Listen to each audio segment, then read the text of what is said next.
Hey, back again with another show. I know it's been a couple of days and I had planned to do one on Friday, but life, things got in the way and I was unable to actually go ahead and do that show. But here I am, Sunday night, with some astonishing new evidence for you. I think you're going to really like this, what I was doing on Friday evening.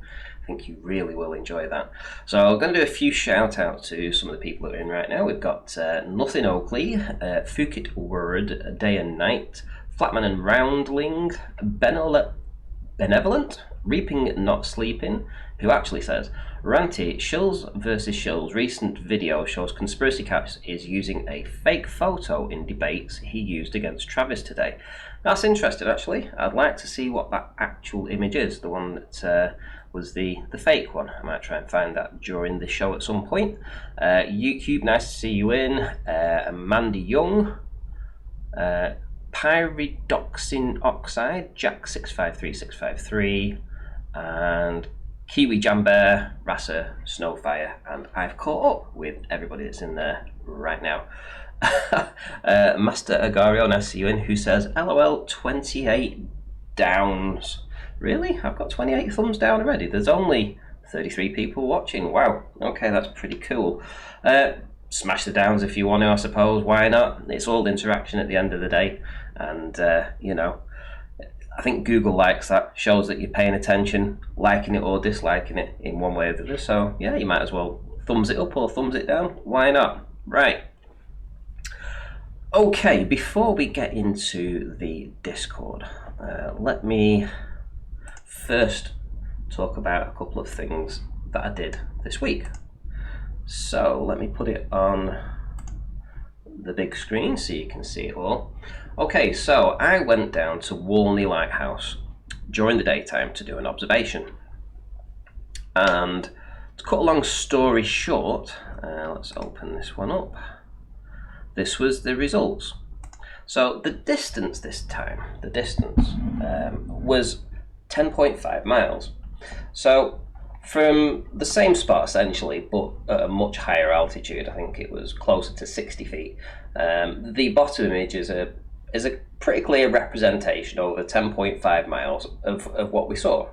So basically we have the lighthouse. Let me zoom in so that you can see this. So basically we have the lighthouse, we have a sand dune around about here which can be seen, and then we have a little bit of sand on the shoreline. So the different colours tell you which is which. Obviously you've got the darker area, which is the sand dune, and then you've got the sand on the shore, basically. So it's not an elevation, it's more on the ground, this stuff. That's at elevation because that's the sand dune. And there's the lighthouse, and behind the lighthouse obviously we have the house that's part of the lighthouse, and you can't see it, you're never able to see it from Blackpool because it's behind the sand dune. Pretty obvious, pretty obvious. Right, so that was from 60 feet, and this was from 3.5 feet. Almost the same. You've got the lighthouse, you've got the sandbank, and you've got the sand, the floor basically, where the water would fill up to the top of that. So I think the tide height was about 3.5 meters or something like that at the time. So, a pretty good shore-to-shore observation. Of course, the Globies don't like this. They don't like these kind of tests, but this is what I was doing this week. So that's to cut a long story short about the daytime stuff. Now, the nighttime stuff is far more interesting. So let's get rid of that. We don't need that anymore. Let me get up the nighttime observations. Right, so this week I had a message from Logan's Run. So Logan's Run has a P900 and he wanted to go and try and do the laser test this weekend again. So the last time we attempted it with the drone and with the laser and etc., it rained basically and we were unable to perform the test. So he went again on Friday and I went down to meet him. Now, for whatever reason, he couldn't see the laser from that distance, no matter which direction I shone it, straight up, straight out, it didn't make any difference. But whilst I was there, I actually did some observations myself. And this is where it gets interesting. This is where it gets really, really interesting. So we have Logan's run from the other side. So he's obviously filming Blackpool. So I'm assuming that he's got some good pictures. I haven't actually seen them yet, but he told me that he could see all of Blackpool Tower right down to the base, etc. from Walney, and I have no reason to doubt that at all, seeing as I've been to that location a couple of times, and both times I went, I was able to see shore to shore too. So I'm hoping that he's got some interesting photographs. Right, let me show you where I was. Now, I've put a little pin here. What we have, if we look over, this is in Blackpool, so we have the Metropole Hotel, which is here. Then we have the Cenotaph. This object here is the Cenotaph. There's the Metropole Hotel. Here we have some steps. You know, you can see the seawall. You've got some steps going up there. You've got some steps going up there. Now, I was actually on this little ramp. It's more of a little ramp right down at the bottom. You see the different coloured sand, actually.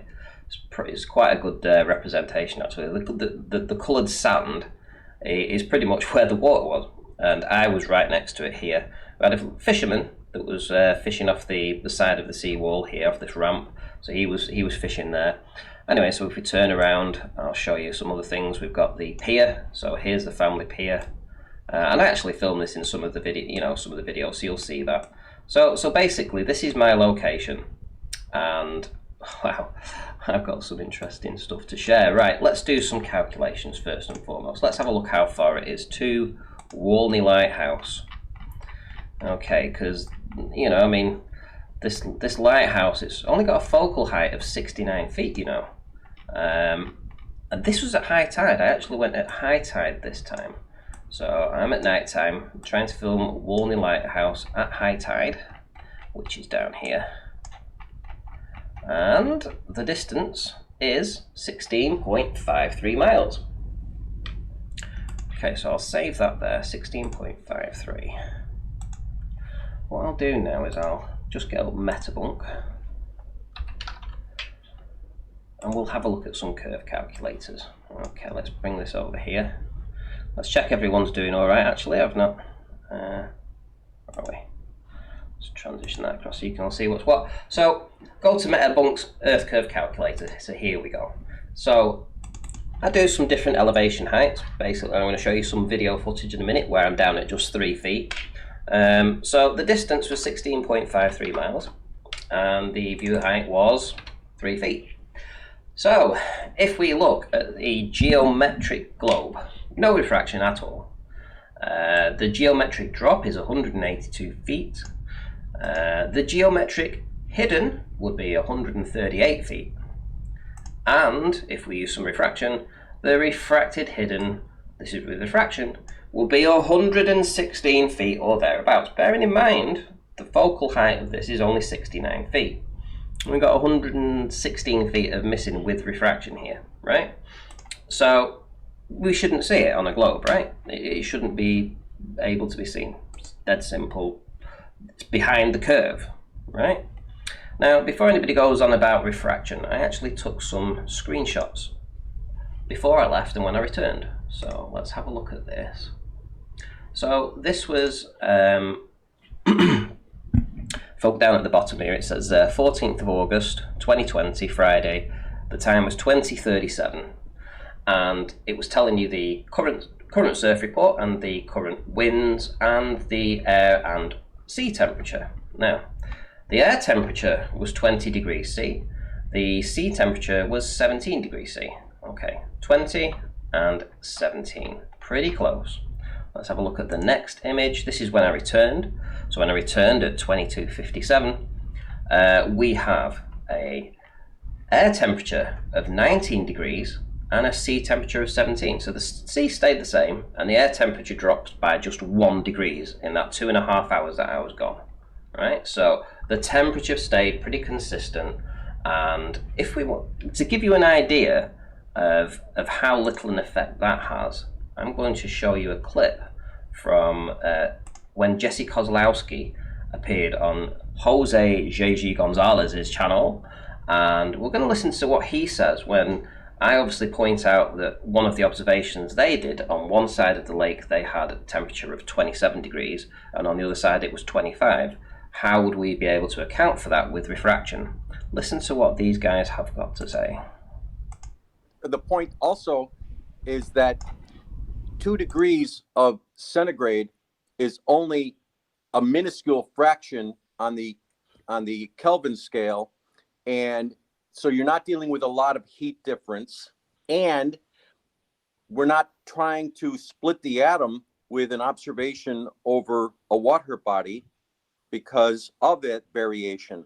But it's not going to, it has a range, and it's going to be, you know, a range of a few meters, you know, not inverting it all the way to flat. I think that's all we need to hear. So just a couple of centigrade temperature difference is only going to change it a couple or several meters, not a lot. It's not going to have a huge effect over this body of water. Now bearing in mind that this body of water that they're looking over is about 24 miles. My distance to the lighthouse is 16.5, so just 1 degree of temperature shouldn't change things too much. Now I want you to bear that in mind for what I've got to show you coming up. Right, so let's get on with showing you the observation. Right, here we go.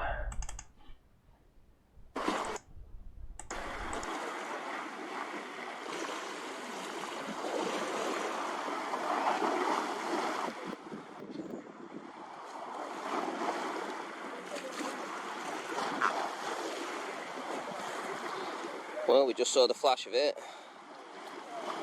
Let me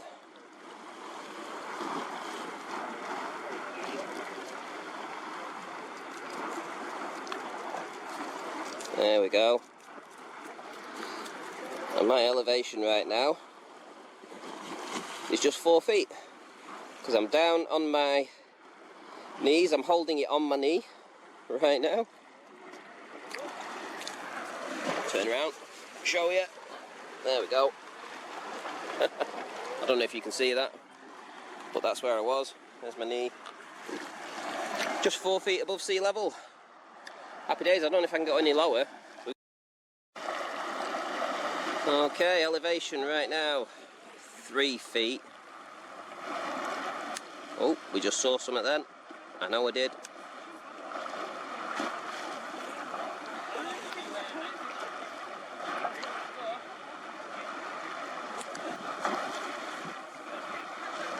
There we go.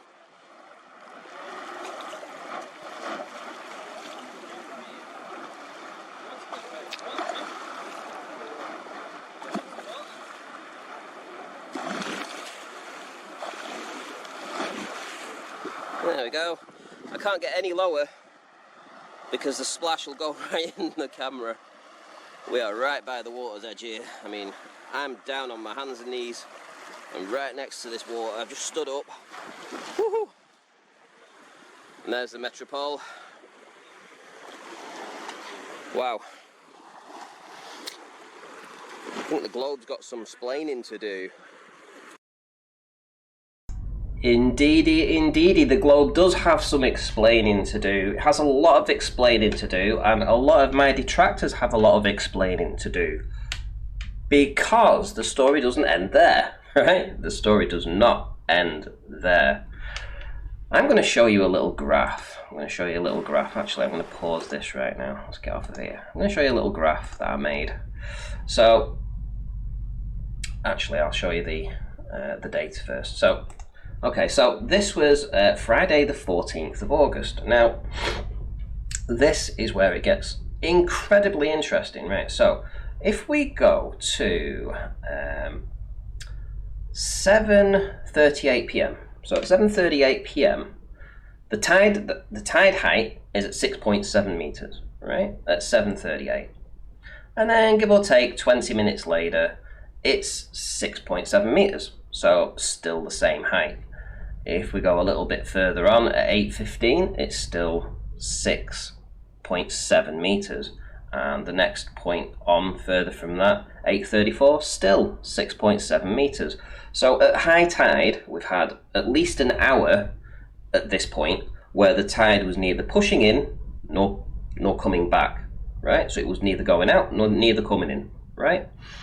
If we go to the next scale, 8:54, now this was the time that I was starting to take the photography. I got down there for this time, and this is the first time that I actually got the camera out, got down to 4 feet, and I saw this observation. Now at this time, the tide had just started to retreat. So it had gone from 6.7 meters down to 6.6.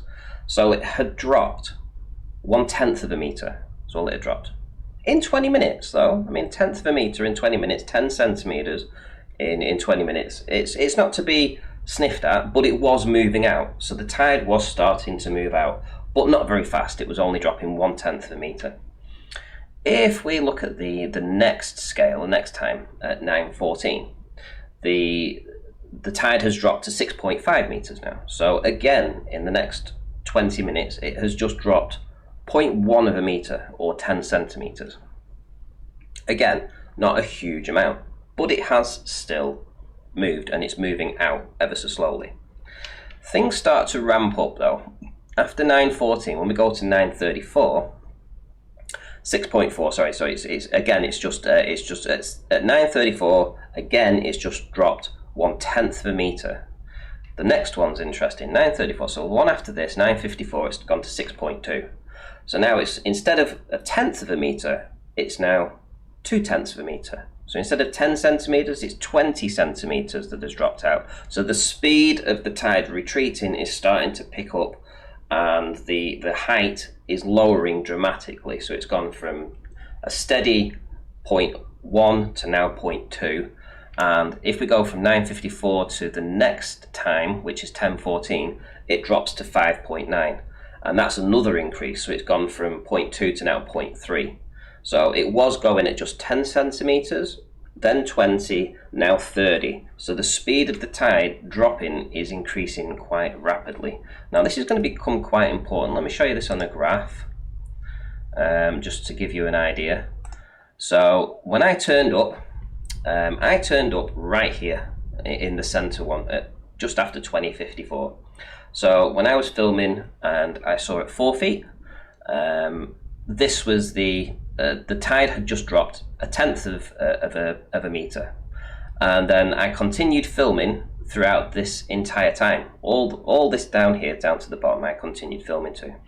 Now during these times, I was able to see shore to shore, no problem. See the lighthouse, see everything that I needed to see. The problem started to happen between this time, between 21:54 and 22:14, when we had the big drop off. So it dropped by 1/3 of a meter, basically in just 20 minutes. Now I was filming at that time, and I was absolutely shocked by what I was able to uncover. And I'm going to play you the video. Hopefully, it should be around here. Let's see.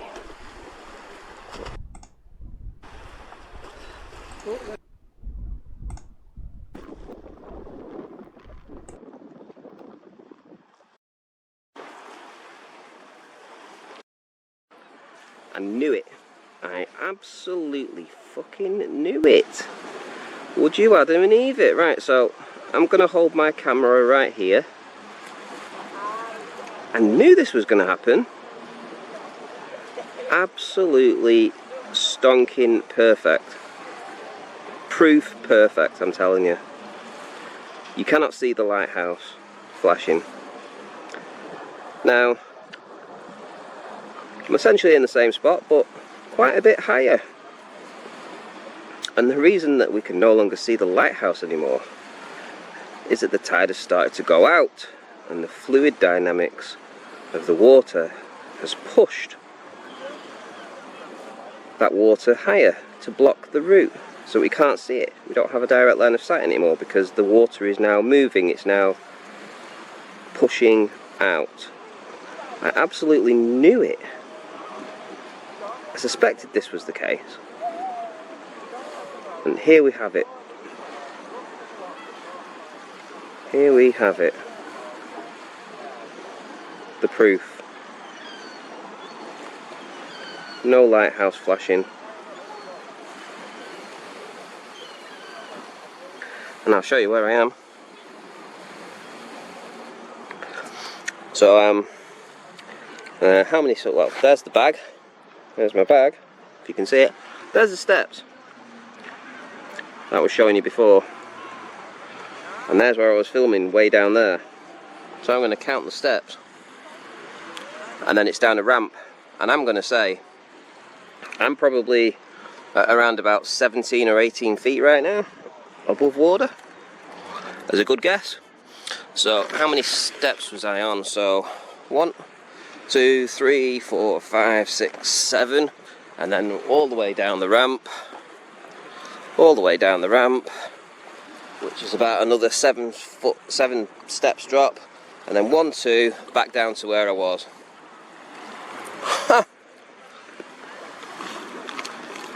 Now back down to where I was. Now let's see if I can see anything over there.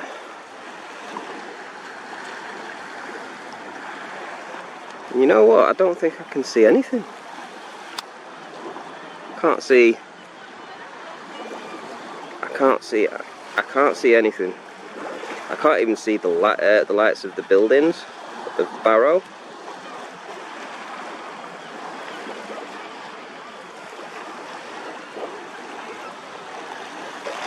From where I was just a few minutes ago. About 20 minutes ago when I was doing the filming down here. Same location. The tide's dropped. Well, the water's dropped about probably 1.5 foot to 2 feet. So from absolute high tide, this is what I suspected. So from absolute high tide, when there was no motion on the water, when we was able to, it was pushing, no push, no pull on the tide. We had flat water with no energy in it. And as soon as the tide's turned now, what we have now is a complete blackout. Can't see nothing. Can't see anything. And try and zoom in and do a pan across.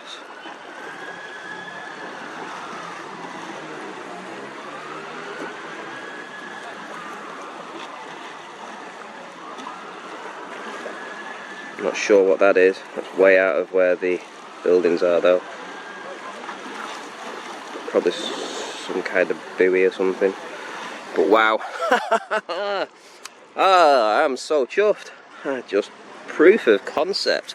Right, let's keep this video going. So yeah, this is where I was filming from before, if you remember, down there. And I showed you around here. And I'm going to go all the way back up again. I'm going to stop when I can see the lighthouse.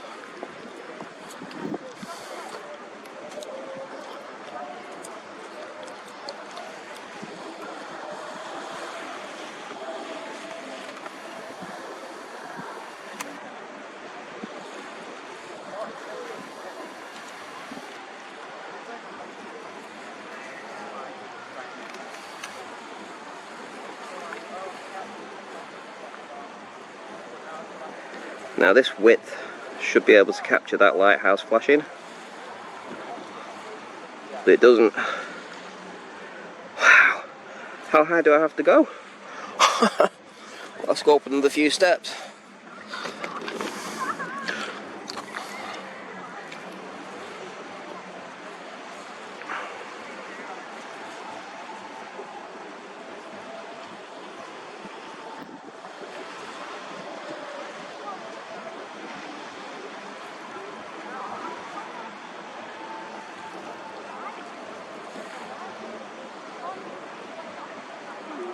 I mean, right now I'm even higher than I was just 3-4 minutes ago. I'm actually on higher steps than before. How many steps am I up now? Right, let's count them. 1, 2, 3, 4, 5, 6, 7, 8, 9, 10, 11, 12, 13. 13 steps. Before I was at 7 and I was able to see it.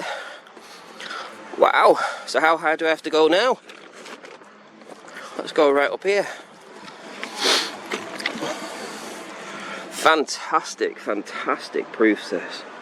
This is unbelievable. I am chuffed to bits.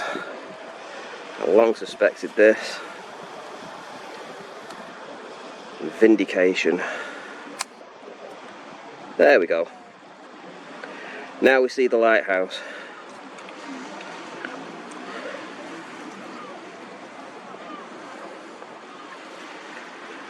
But I had to go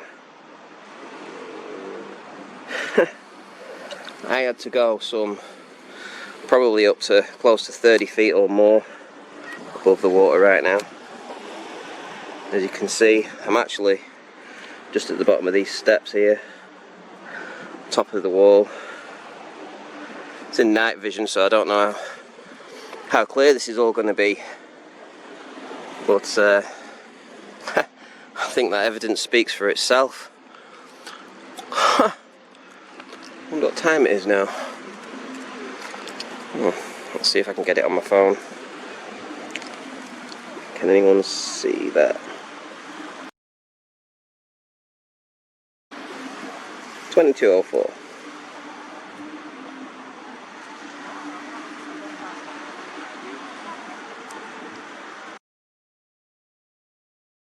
Okie dokie, 22:04, Friday the 14th of August. So essentially that was my video. It was about a 7 or 7.5 minute video.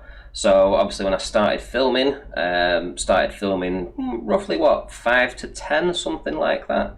And if we look at our graph, look at the graph that I had up just a minute ago. So just 21:54. So at 21:54, the tide had just dropped by 0.2 of a meter, and between the hours of 21:54 and 22:14, it had dropped by 0.3 of a meter.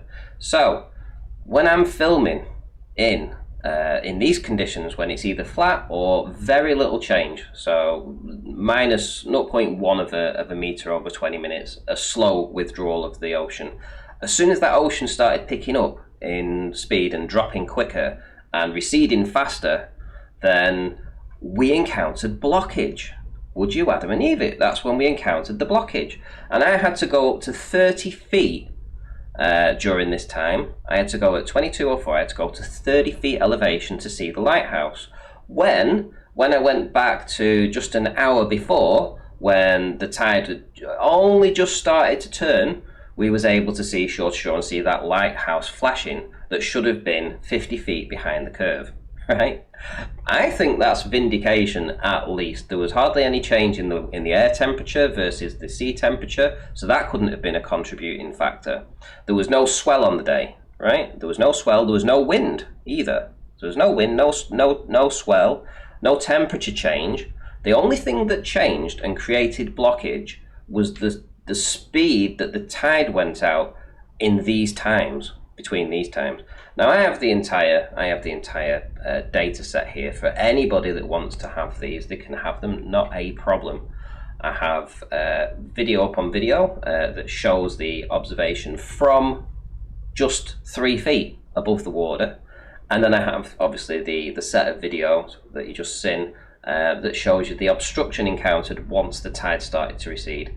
So I believe, as I've been trying to say, that the tide on its way out or on its way in has a big effect on what we can see over water. It can create blockage, right? Because you have all that water piling out, it has nowhere to go, it has to push over the other water in front of it, and it creates what I would call a localized bulging. And I've said that many times, and I've been ripped to shreds about it before by people saying, localized bulging, what, the water curves? No, it's fluid dynamics, and it's just what happens. Now, this was just the observation. You can decide yourself what was the real thing or not the real thing. You know, I mean, when I was down at 3 feet and seeing shore to shore, I was also able to see shore to shore at 8, 10 and 12 feet on the same time. But when the tide really started to change, that's when it started to block everything out. Right, so there's the data set, guys, and I feel that some more research in this is definitely going to be something to look forward to in the future, because I think it's a proof of concept. I really do. Right, let's check who's in and around. Okay. Pete Shea, nice to see you in. AJ&M, is that siren for you, thinking you're drowning yourself? To be honest, it surprised me actually. The amount of people that were actually walking along that quayside at night time, and I actually felt quite vulnerable with my drone, my camera, right by the waterside, drunk people walking by you, and I'm thinking, yeah, they could just kick me in or something. wouldn't have been a nice sight, I tell you. Right, let's see if we've got anybody joining the show. Right, so I'm in the show channel, guys, so if anybody wants to jump on in, we've got Brandon Toy. I probably won't be able to join tonight. I'll have to bring the tank photos next time. Okay, no problem at all. What do you think, guys? Anybody? What do you think? Was it a good observation? Do you think it was? Do you think it was well put together? Do you think you understood it quite well? I mean, I don't know what else I can say. I mean, the evidence kind of speaks for itself. Firstly, you shouldn't see the lighthouse anyway. I mean, go to Metabunk's curve calculator, for instance. Here we go. And yeah, I mean, you shouldn't see that lighthouse. I mean, don't forget I was at high tide as well filming this. This wasn't at low tide either. 16.5 miles, 116 feet should have been missing, and we saw the lighthouse. And the only variable that changed during this time was the height of the tide, and that was the tide moving out. So you'd be thinking to yourself, well, if the tide's moving out, it's getting less. So if it's getting less, then obviously you should see further, but that wasn't the case. It was getting less, but it created blockage. Now, why did it create blockage? Because of fluid dynamics. That's just what happens. The tide has to go somewhere, and if it's going out at an ever-increasing, more rapid speed, it's going to artificially increase the height of the water in that localized location. Right. Pete J, nice to see you in, mate. How's it going? Yeah, how you doing, man? How you doing? Yeah, excellent. I mean, it just goes to show what the difference it makes. Whether the situation with the tide, in relation to your observations, and most especially in relation to your thinking. So we can see it does make a massive difference. And here's the implications of it as well. When you go back at daytime, you understand that it's water pretty much all the way to the target, right, at nighttime. So it'll still be water all the way to the target, but because we have this agitating source, which we call the sun, the water over the distance will tend to behave different to our vision. So all of these things will sort of click together. It's not a surprise to me, because I know all of these things play their role, and necessarily so, and especially in terms of scale. And where it comes back to, once again, fundamentally, is the curvature, right, according to the spinning ball Earth geometry. Remember at the very start, Rumpus and crew, they needed two things. They needed observer height, and they didn't need any weather condition or anything like that. I think we have one thing ultimately, but observer height, and they calculated then the distance to the observable horizon via the picture, and then calculated the drop or whatever disappearance of the boat in those terms, those fixed terms. But ultimately, the geometric horizon came first. So when that is taken away, which your nighttime images show there, and many people have shown as well, then we got to deal with the new circumstances or the old circumstances, which is, well, what is exactly going on over this extended plane. And it really is the stepping off point. And let me just say, this is why the ballers at all levels must defend the spinning ball. They must always bring it into the argument. That certitude of a sphere of given dimensions has to be fixed and glued into place. And everything then, no matter how fantastical the explanation, will be explained in those terms, right? Mm-hmm. I know. And to be honest, Pete, I mean, when we're talking about optics, and you're sort of an optics guy as well, because you love the more water mirrored layer, mirrored water layer, etc. So you're fully on board with the optics and stuff. And I've talked about these phenomena that happen, that you need to know what's going on with the tides, you need to know about what's happening with the wind, with the swell, etc. But on this day when they did this test, quite honestly, there was no swell. It was flat. There was no swell. There was no wind. right? And there was no temperature change between the water Right. or the ocean through the time. The only variable that happened, the only variable was when the tide started to move out at a more rapid speed. So it was quite stable for about an hour, didn't change height at all. So, that was Right. great, got some observations then. Then it changed ever so slightly with a very small drop off, and you were still able to see shore to shore. But once that increased and it went from zero point 0.1 meters every 20 minutes to zero point 0.3, that increase in speed as the tide retreated, that caused the blockage. Now that was the only variable, that was the only thing that changed. My camera settings didn't change, nothing like that, and I had to go from a 3-foot elevation to a 30-foot elevation to see the same thing with just an increased speed and the tide moving out. That was all it was. Just the movement of the tide forced me to go from 3 feet to 30 feet in elevation to see the same thing. And that's a massive drop. And if you think tides are happening everywhere, all around the world, all times, right? So, Mm. I mean, Yeah, that's very interesting. I have to admit now, I missed the first maybe 10 minutes of the show here, right?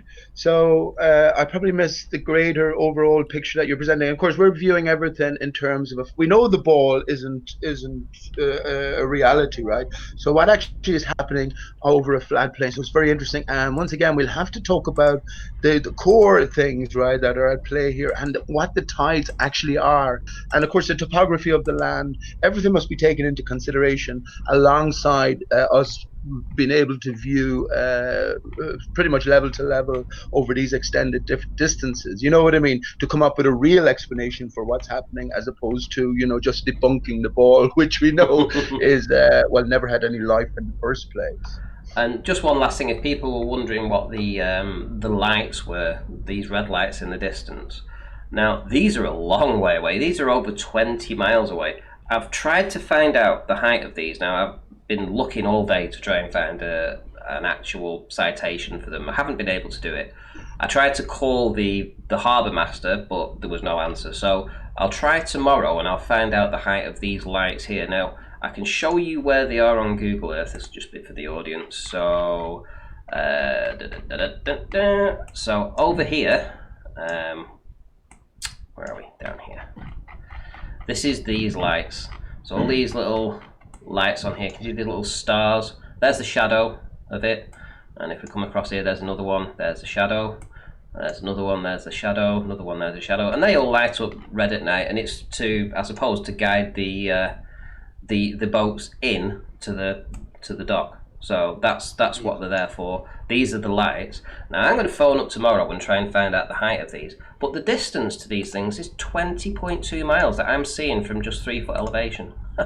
20.2 miles. So I think the curve calcs would say that there should be close to 170 feet or something, I would think, missing at that distance. So if we can, I'll work it out in a moment, just to show the audience the distance. 20.17 miles. There you go. That's how far it was to those. And just put the curve calcs in just to finish that segment off. 20.17, and even with refraction, 182 feet. So let's get a height for those lights, and let's see what they come out at as well, because they were completely in the imagery. I mean, if I show you that, where are we? Let's go over to this image here, and you can see how high above the waterline these are. You can actually see the building behind it. That's Devonshire Dock Hall. So you can see that over there. The lights are all here. There's a big light that's way above the perceived horizon. So they're not even close to the horizon, these things. But when I filmed at 5 to 10 to 10 o'clock, all these lights were hidden from the same elevation. I had to go to, I think, around about 17 feet to see these. So just goes to show that small movement of the tide, that increased rapid speed up of the tide, caused the water to locally bulge and block off the lights in the distance. Well, there's your curvature. Yeah. There's your curvature. Yeah. You know, Swell up, yeah. It's like there's some force, it's like a magnetic force that's pulling all the water back. And of course, if you're in a narrow inlet as well, that's going to tend to swell up more. And well, exactly, a ball earther will pick and choose an image there and say exactly what you just said. Well, there's her proof of curvature. Everything is 180 meters below. You can just barely see them. You know what I mean? But of course, well, you haven't seen the other images that you have. Who have we got in? So we've got the real Bob Dole, nice to see you in. We've got Flat Earth Data, and we have also got F Evangelist. So the show's starting to Ranty, fill if up. you've been kidnapped, blink 3 times quickly. I'm blinking. I'm blinking. He said blink, right? What happened the other day? Did you tell everybody yet? I wasn't here for the beginning part. Ranty? We missed you. Yeah, We well, scheduled it. just life, just life got in the way at that moment, so I wasn't able to do the show. Basically it. I'm here today. That's all that really matters, and yeah. It is, Ranty, you're right. Well, Did you get it sorted? Did you get it all sorted out, mate? That's the main thing. yeah, everything's sorted. Everything's sorted. The espionage life is so complicated. Yeah, it's hard to be 007. I think FE Evangelist has got his mic open there, and he's making some clickety clacks. Yeah, he's like clickety clacking He's away. blinking like a fucker. He is. He needs help. Is he clickety clacketing? Okay. I'm gonna go. I'm in the car, so I'm gonna go on mute until I need to say something. Okay. What's going on, Ranty? Good day to you. Yeah, everything's good. Everything's good. I mean, just as I say, the observation on Friday. I've still got to get the photography back from Walney, looking over towards Blackpool. But I imagine it's just going to be the same as the other stuff that I did. The laser wasn't. Sorry. Question for you on the distance and the math. So what are we looking? What's the distance of the towers you're looking at? The lighthouse or the red lights. Yeah, so you're looking at obviously. What I want to do is I want to see if I can calculate it just using the angular resolution to see what would be hidden, right? Okay. I think the angular resolution is like if we were to use an observer 6 feet elevation, you can calculate the hidden just on the angular resolution factor of hidden objects based on the distance we can see, right? Yeah. Well, up to 10 miles, I find that the math works. Just for angular resolution, determining what's hidden, right? So, well, to the lighthouse, it was 16.5 miles or 16.52. What was the height? The elevation was 3 feet above the water. No shit. Okay, let me just do some things here. I'll be right back. No worries. Did you see all of the lighthouse? Well, I saw the flash of the lighthouse. Okay. When I went during the day to a nearer location, so it was just 10.5 miles away. I did a compare. I compared the lighthouse from 60 feet in the same spot. So I got to basically the same spot. Went to 60 foot. Took a photograph of it. Went back down to the shoreline to around about 40 inches. It was 3.5 feet. Took an image, and then showed it side by side. And what do you know? There's no difference. I mean, you can't tell one from the other. So there was nothing hidden at 10.5 miles. So I pushed the boundaries out on the evening the next day, went to 16.5 miles, and of course, you've just seen the results of them, which is pretty conclusive. So you can see the flash, but we also imagine that you definitely be able to make out some of the building with different abilities, technological abilities or whatever. Is that what Flat Earth Data is going to? I'd be interested in that calculation. Actually, is that what you're trying to ascertain here? Well, or just the very fact that he can see the lighthouse. I'm just looking at what would be hidden based on the angle of the human eye. But if you're using optics, a whole new other ball game, right?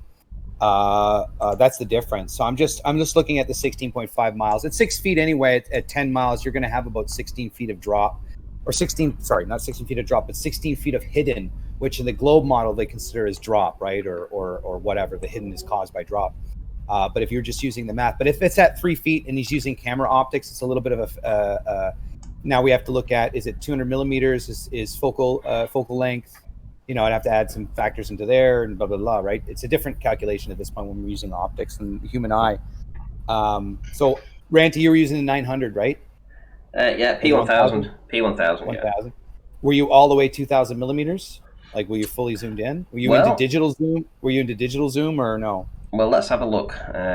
Let me get some of the images up. While you're getting that flat Earth data, it's the contrast here that's significant, right? So you could see under certain conditions all the way to the target, and then when conditions change, i.e. the tide went out, then you have such a counterintuitive, actually, you'd imagine that you'd be able to see more, which is what I sort of got a bit confused by at the start. But as the tide went down and receded, more got blocked until eventually you had to go to a higher level. So this needs to be explained, and I'd definitely like to see the math to explain that, right? I don't think that's possible. Well, no, I don't think it, because when you're using optics, there's calculating refraction over a period of distance is almost like it's just it's so many variables that you're guessing at this point. But you can look at the angles.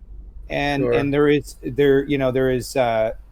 straight lines and degrees, right? So we can determine some ratios there. But at the end of the day, predicting over that period of stretch of, if the observer's 3 feet, according to the globe math, the horizon's at 2 miles away. That's at the 3 foot calculation. That's just the optical observer, the human. But you're at 3 feet using optics, and zooming in. Well, you can take any 3D program, throw it on the plane, and zoom in. It will do the exact same thing we're observing in reality. I was actually going to show Randy that as well. Is that it looks like you're peering over something because you're shortening the angle and compressing the image inward, right? So. Right. Well, math is a language, we're told, which describes reality, but in this case, it's probably secondary, or at least secondary to, I think, the English language, right? So talking our way through it and getting the listener to sort of activate their imagination or paint that picture. Forget about the math, in a sense. Of course, we're coming back to the real reality, which is we're looking over an extended flat plane, which is a massive sort of gift, in a sense, to have, because it changes the context of everything. But understanding that, then we have to first of all wrap our brains around what's happening, and all the math in the world won't help us. Math serve to simplify, not complicate in their true use, right? But yeah, this is the whole point here. So we're trying to get at the heart of matters as to what actually is happening. And that's why I said to Ranty, of course, the tide movement is making a difference, but the surface is given back to us as well, which is water, right? And when you have a different influencing factor during the day, the sun, then you have a different illusion presented to us, right? But that's the point as well. If you were going to return, or anyone out there, return at the top of tide. Whereas Ranty said, there's no energy sort of divide, you know what I mean? It's just pure stillness. Hopefully then, if you get a series of good days, you'll be able to prove exactly what's going on, especially if you have a set of steps next to you, right? Which actually, first of all, is an equivalent. It's a sort of the backward equivalent of the drone, in a sense, right? Well, if he's at 3 feet and he's getting an image of 16.5 miles, and depending on the height elevation of the light back there at 3 feet, like I said, according to the geometric ball, the horizon's at 2 miles. So, Yeah, right. Well, here's the thing, so 16.5 miles, and the focal height of the lighthouse, so where the light emanates from, 69 feet. If you go to the globe, already, even with refraction, that should be 50 feet below the curve, even with refraction. So, it's like 120 odd feet or something should be missing. But we saw that light. I saw that light repeatedly over a period of around about 30 minutes from an elevation of just 3 feet, and then obviously the tide changed. It started to go out quicker. I even say that in the video. I noticed that the tide has gone out about 2 feet. I actually say it in the video. I say, I can see that it's dropped about 2 feet. And it was all backed up by the data that showed how quickly the tide started to move out at that time. And once that tide started to rapidly move out, it basically dropped a foot in 20 minutes. Now that's quite a lot. So when you got all that more water pushing out, that's what caused the blockage. It makes sense, yeah, for sure. Over a distance like that, yeah. You're at 3 feet, man. You're telling me over that distance, there's not going to be something in the way that's 3 feet? Right. Hmm. It's a massive stretch, isn't it? Well, We can't sort of wrap our brains around it in one sense. Well, here's the thing: there was no need for any. There was no swell, right? So the data for that day, in fact, most of the last few days, the swell has been non-existent. We've had no swell here. No wind. There was no wind on the night either. So there was no big waves or rolling waves at all. There was nothing to actually. It was like a carpet trying to film across a carpet. So it was the perfect optimum conditions to do that. And also the temperature stayed the same essentially. I mean, it was barely a change. Question for you: how high can you fly your drone in where you're at? Like, do you have? Can you fly at least 500 meters? I think it's 500 feet. Or sorry, 500 feet. Sorry, yeah. Yeah. So you can do 500 feet. It's not Yeah. really high. You can't really get a good zenith position like that. But did you ever think about doing what they do for that type of land survey with droning, where you take this DJI offers a service for it? I mentioned this to you before. But you can just do little sections of your land, automated, by the way, so you don't have to fly it. But you could take your drone you at 500 feet and piece these pieces together, right? And so you actually get some type of 3D imaging of your observation yourself. And if it matches, like you take it into Blender and we get the same topography data, then it would clear. Because when I show you the Blender stuff, it's all showing you two measurements, distance and elevation, right? Yeah. So anyway, I just thought you could do it with your observations, because over 16 miles may be a little bit excessive to do with your small drone. You'd have to because I think the farthest you can go is up to 7 kilometers. But I think because you have to buy the light bridge system, you've only got, what is that, like 4 miles? So I think you got a range of about 3 to 4 miles on your drone. Right? Yeah, I mean, it'll go to 5, I think, if you push it. Yeah. So that's a pretty good distance for the. My idea is if you get 2 P900 cameras at a distance of, on 2 shore ends at a distance of 6 miles, so each observer has a 3 mile. I mean, it's going to be pretty specific, right? You're going to have to find a 6 mile length lake or some sort of 6. And have them on opposite ends, and then have your drone 500 feet above the boat in the middle, and you're zooming in on it, and I guarantee you'd be able to emulate the same downward refraction on a 6 mile lake. If you position your camera 4 or 5 feet off the ground, you'd actually emulate the whole argument. The reason why I know this is because I've done the same observation. I haven't posted any of the video yet. I still got to go do some stuff. It's like a slow drip. It's so rewarding, man. But anyway, that's what you could do: is 2 observers, P900s, P1000s, opposite ends 6 miles, zooming in, your drone above, looking down. And I think if you were to map that out, it would be pretty conclusive that there's no curve, man. I'll try and look into doing something like that. Listen, let me shout out Logan's Run, actually, because he was the guy that went across to Barrow that night. So he'd gone to go and try to see with his P900 the lasers that I had. Unfortunately, wasn't able to see it at that distance. I mean, you're talking, I think from his position, it was about 17 miles away. So I think he'd have struggled anyway to see that green laser. But at least he went and he tried. He says that he sent me some images on WhatsApp that show the streetlights in Blackpool, which would be pretty awesome. The problem being, it keeps saying WhatsApp needs to update. I've downloaded the fucking the update about 20 times, and it's not done anything. It's not updated the WhatsApp, so I can't use it. So if you want to email me those photographs, Logan's Run, that would be awesome. I think you've got my email address, and I'll show them later. So what's your feeling on the tides then, Flat Earth Data? Do you feel that?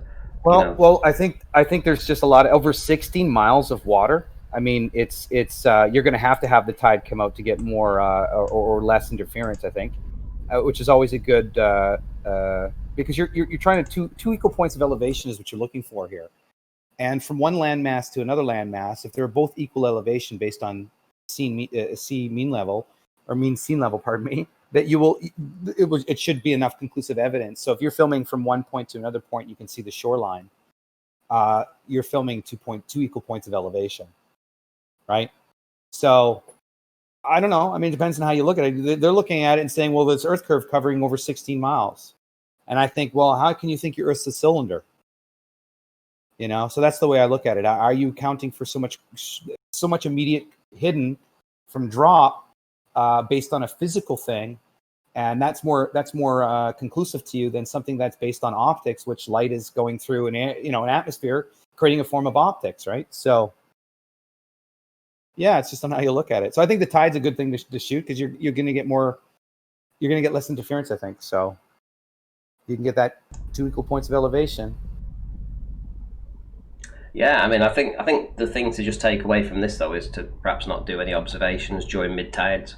You know, if you've got the tide coming in or the tide going out, you know, there's no point in doing an observation because you're going to get that, you know, localized bulging that I keep talking about. I think the best time to go is just at absolute high tide or absolute low tide. In fact, whenever I've got my best observations, that's been the case. You know, when we've got no motion of the seas. How do you find it is shooting between you've obviously done summer observations and winter observations. Do you find because it's colder, the density of the water, what does it do in your opinion to the optics? Well, I just think it creates more inferior mirage, to be honest. That's what you notice, say, between the summertime and the wintertime, it creates more of an inferior mirage. Interesting. A deeper inferior mirage as well. You'd think it would be the other way. It'd be nice and clear and crisp, and you'd be able to just see through everything. But maybe. Well, I see the water always being. Well, it depends where you're at because if it's minus 20 in the air, and the water's never going to be minus 20. You know, you're going to have 5 degrees, 3 degrees, maybe. You know, I can't remember. It's 3 degrees Celsius. Isn't that what water is? 4 degrees Celsius in the ocean, or is it even colder than that? Well, it was quite the Atlantic. I mean, the Atlantic. What in the winter? Yeah. Yeah, it'd be about that. Yeah, exactly. Right. So the air is always in the wintertime. The air is going to be colder than the water, right? So it's interesting. It is. It's all a line of research. I mean, I don't think, like I say, that there is rays. I don't think there's rays that bounce around, and you know, I don't think we're seeing. You know, the Bible calls them beams of light. Yeah, I don't think they were talking about how we see though. I actually feel how we see is different to what, you know, the idea that the light beam or the light ray from an object hits your eyeball. I don't think we see that way. Here's a good one. They tell us that all these variations of what we see, a rumpus, I'm just talking about the ball representation here. It's all down to the air, right? When it depends on what the air is composed of course, because it's causing this inferior mirage, something allows us to see this almost perfect mirror of a certain boat. I only saw it the other day. Go down to your local river, anybody, and look into the distance where you can. And I'm only talking a mile or two, and you'll be able to see all of this mirroring on the water. But when their explanation is offered that it's the air, well, when we look at the composition of the air, they tell us it's nitrogen to 78% or something like that. I'm not sure if that's exact, maybe less than that now. But nitrogen going from what, let's say 10 degrees Celsius to 20 degrees Celsius, fuck all to it, especially when it can go down to minus 270 degrees or something like that, or less than that, or maybe minus 190 degrees for liquid nitrogen.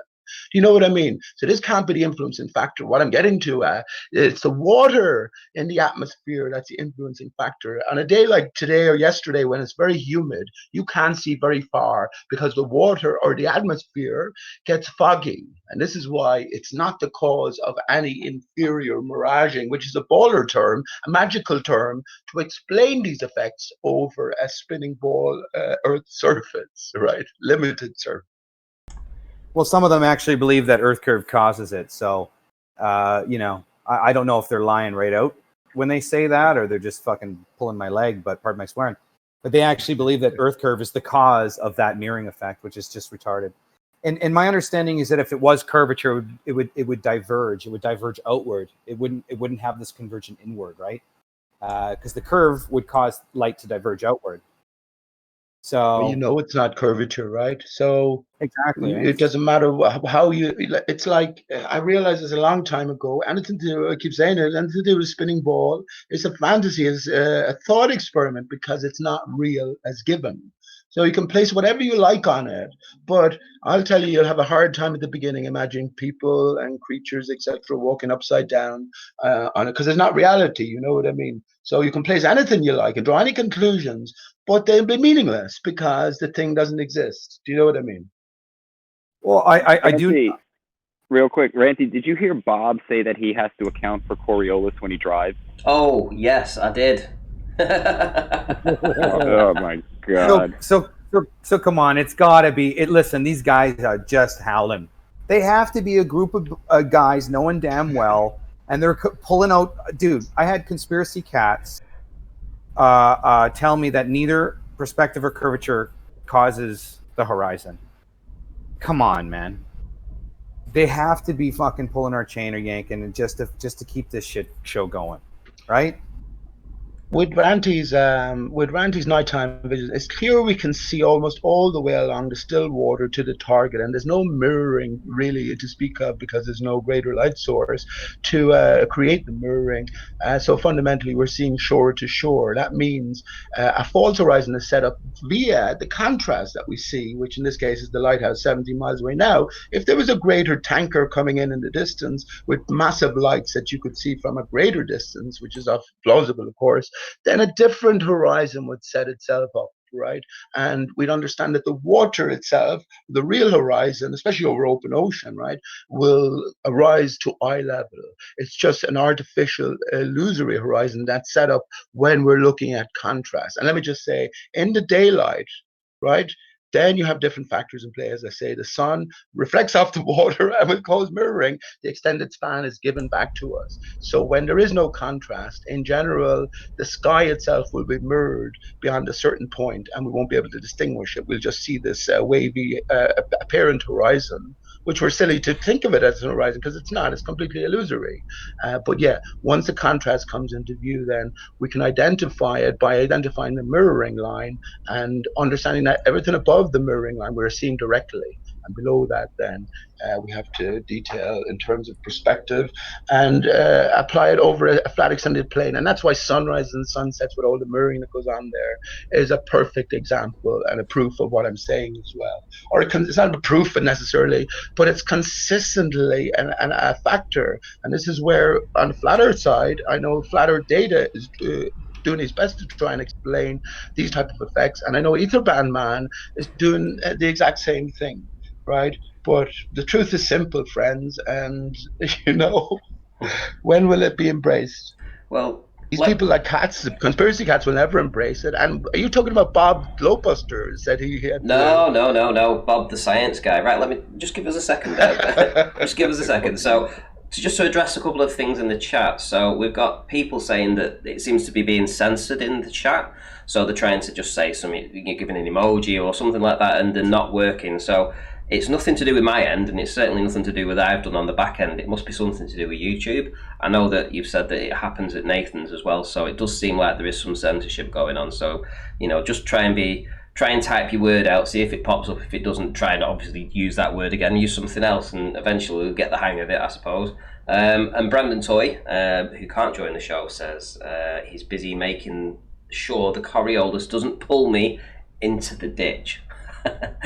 Cheers for that, Brandon Toy. Cheers for the super chat there, mate. Right, so yes, Bob the science guy was the one who made the claim on Jose's. Now, I only found out about this today. I actually saw that Flat Earth... who was it now? Travis had mentioned it. And I asked him for the timestamp, and he gave me the timestamp. I listened to it. I couldn't believe my ears. I couldn't believe what I was listening to.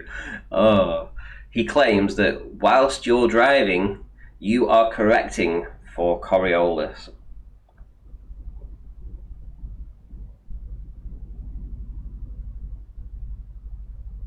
Come on, man. There's a teacher. Well, I was actually, I went on the show. I was on that show, right? So I was on the after show. So I was talking to Bob, right?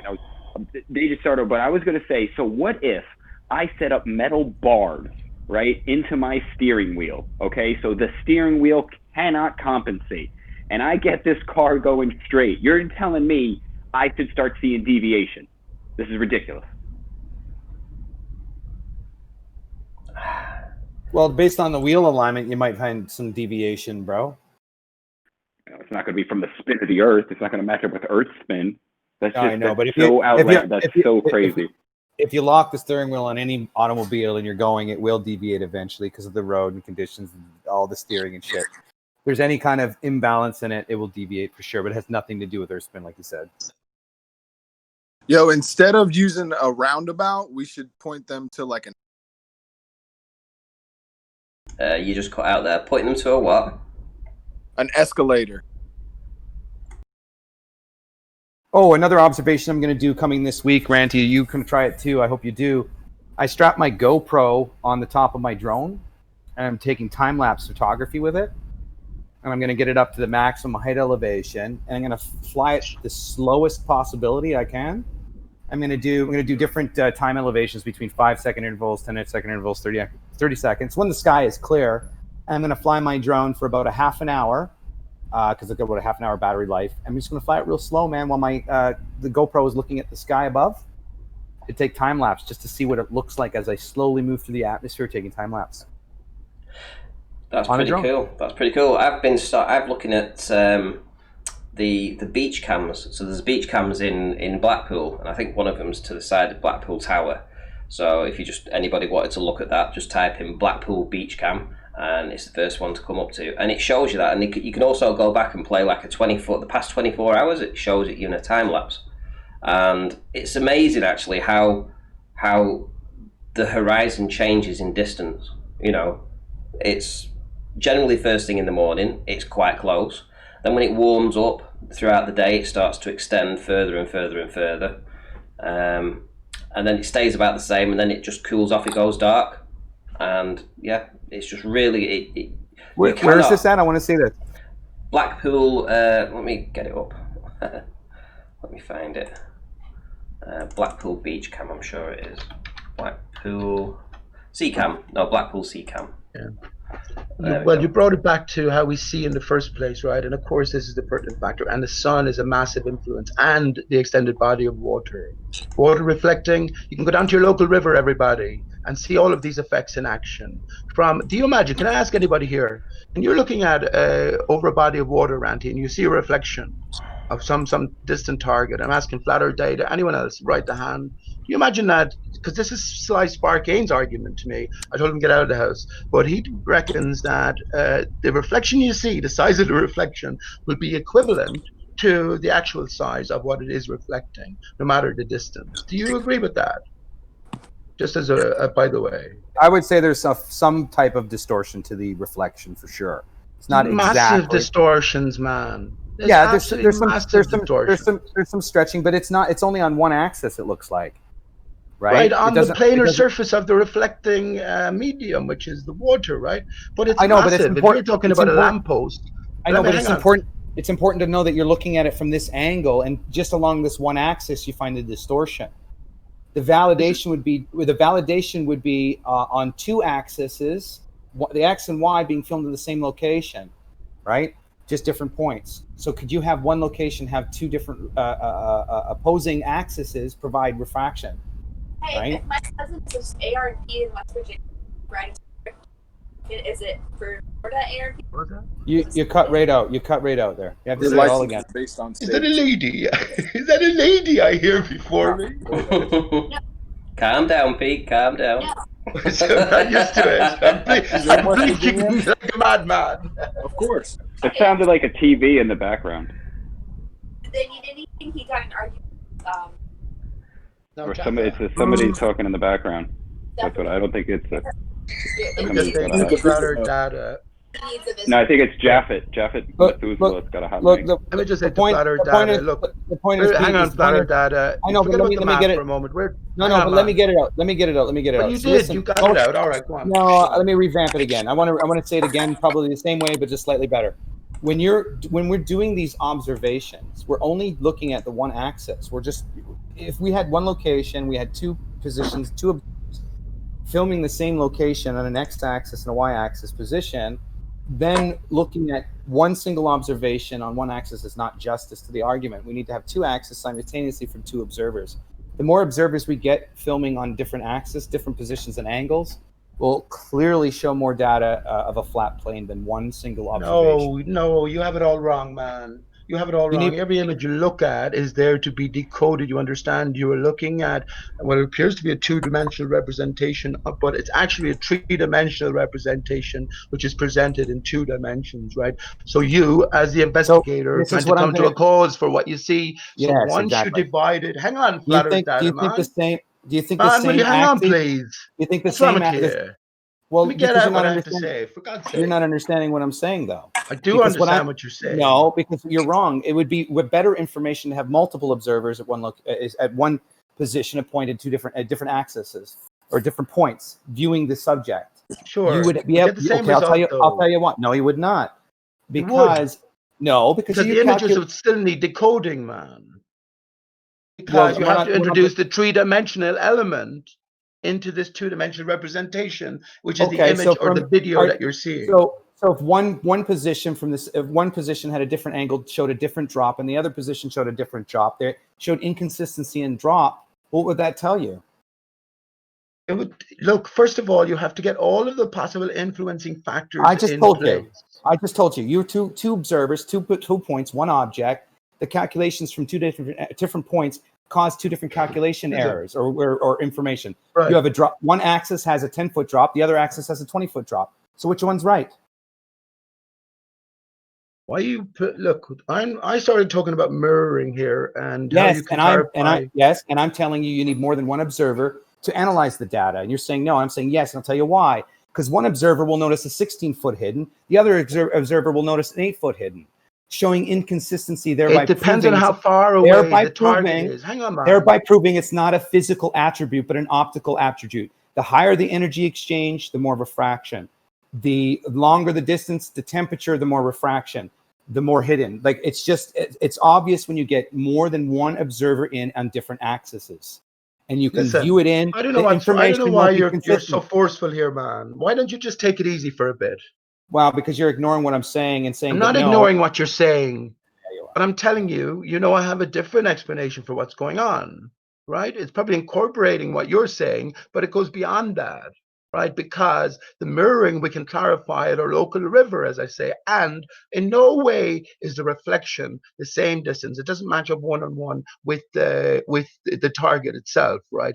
This is pertinent when we think about an extended span of water, and we're looking at targets over 10 miles, 15 miles. When we see this mirroring, we can understand that a similar thing is going on.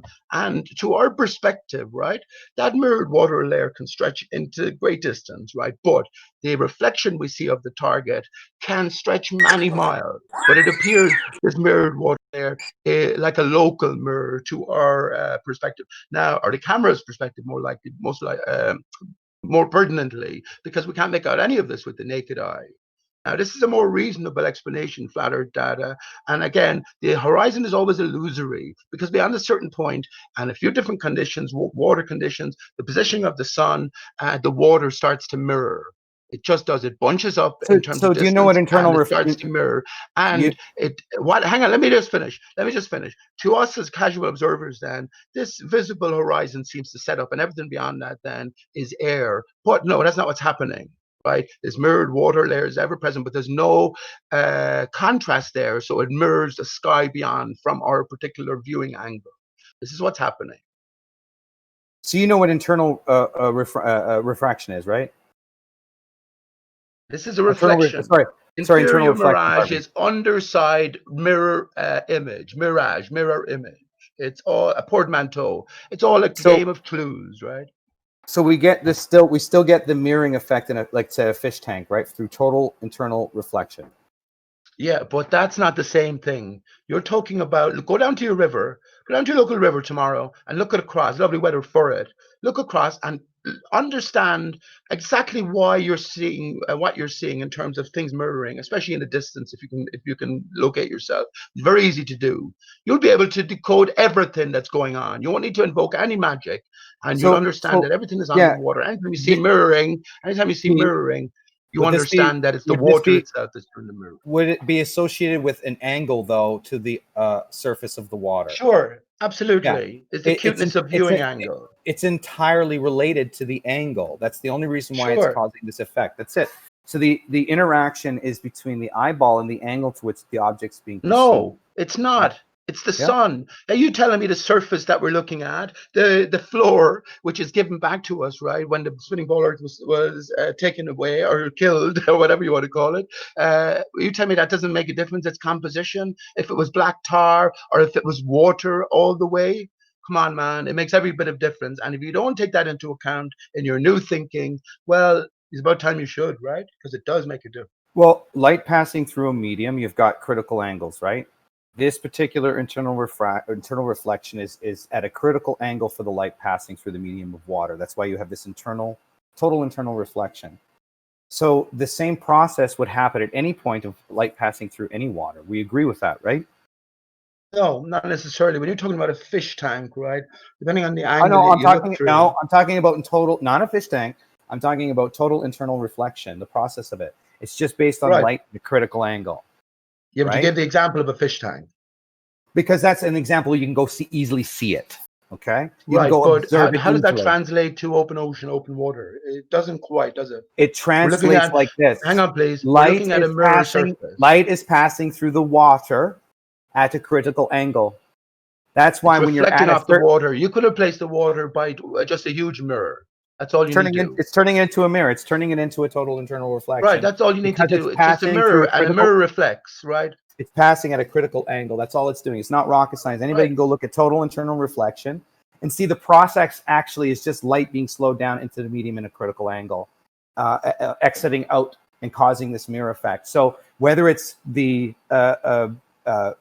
exchange of energy, depending on the temperature of the water and atmosphere, vice versa, hotter water, colder air, colder water, hotter air, or warm water, colder air, you can still have this total internal reflection based on light passing through a medium. You don't need to call it total internal reflection because I think these simple reflection of water surface matter data.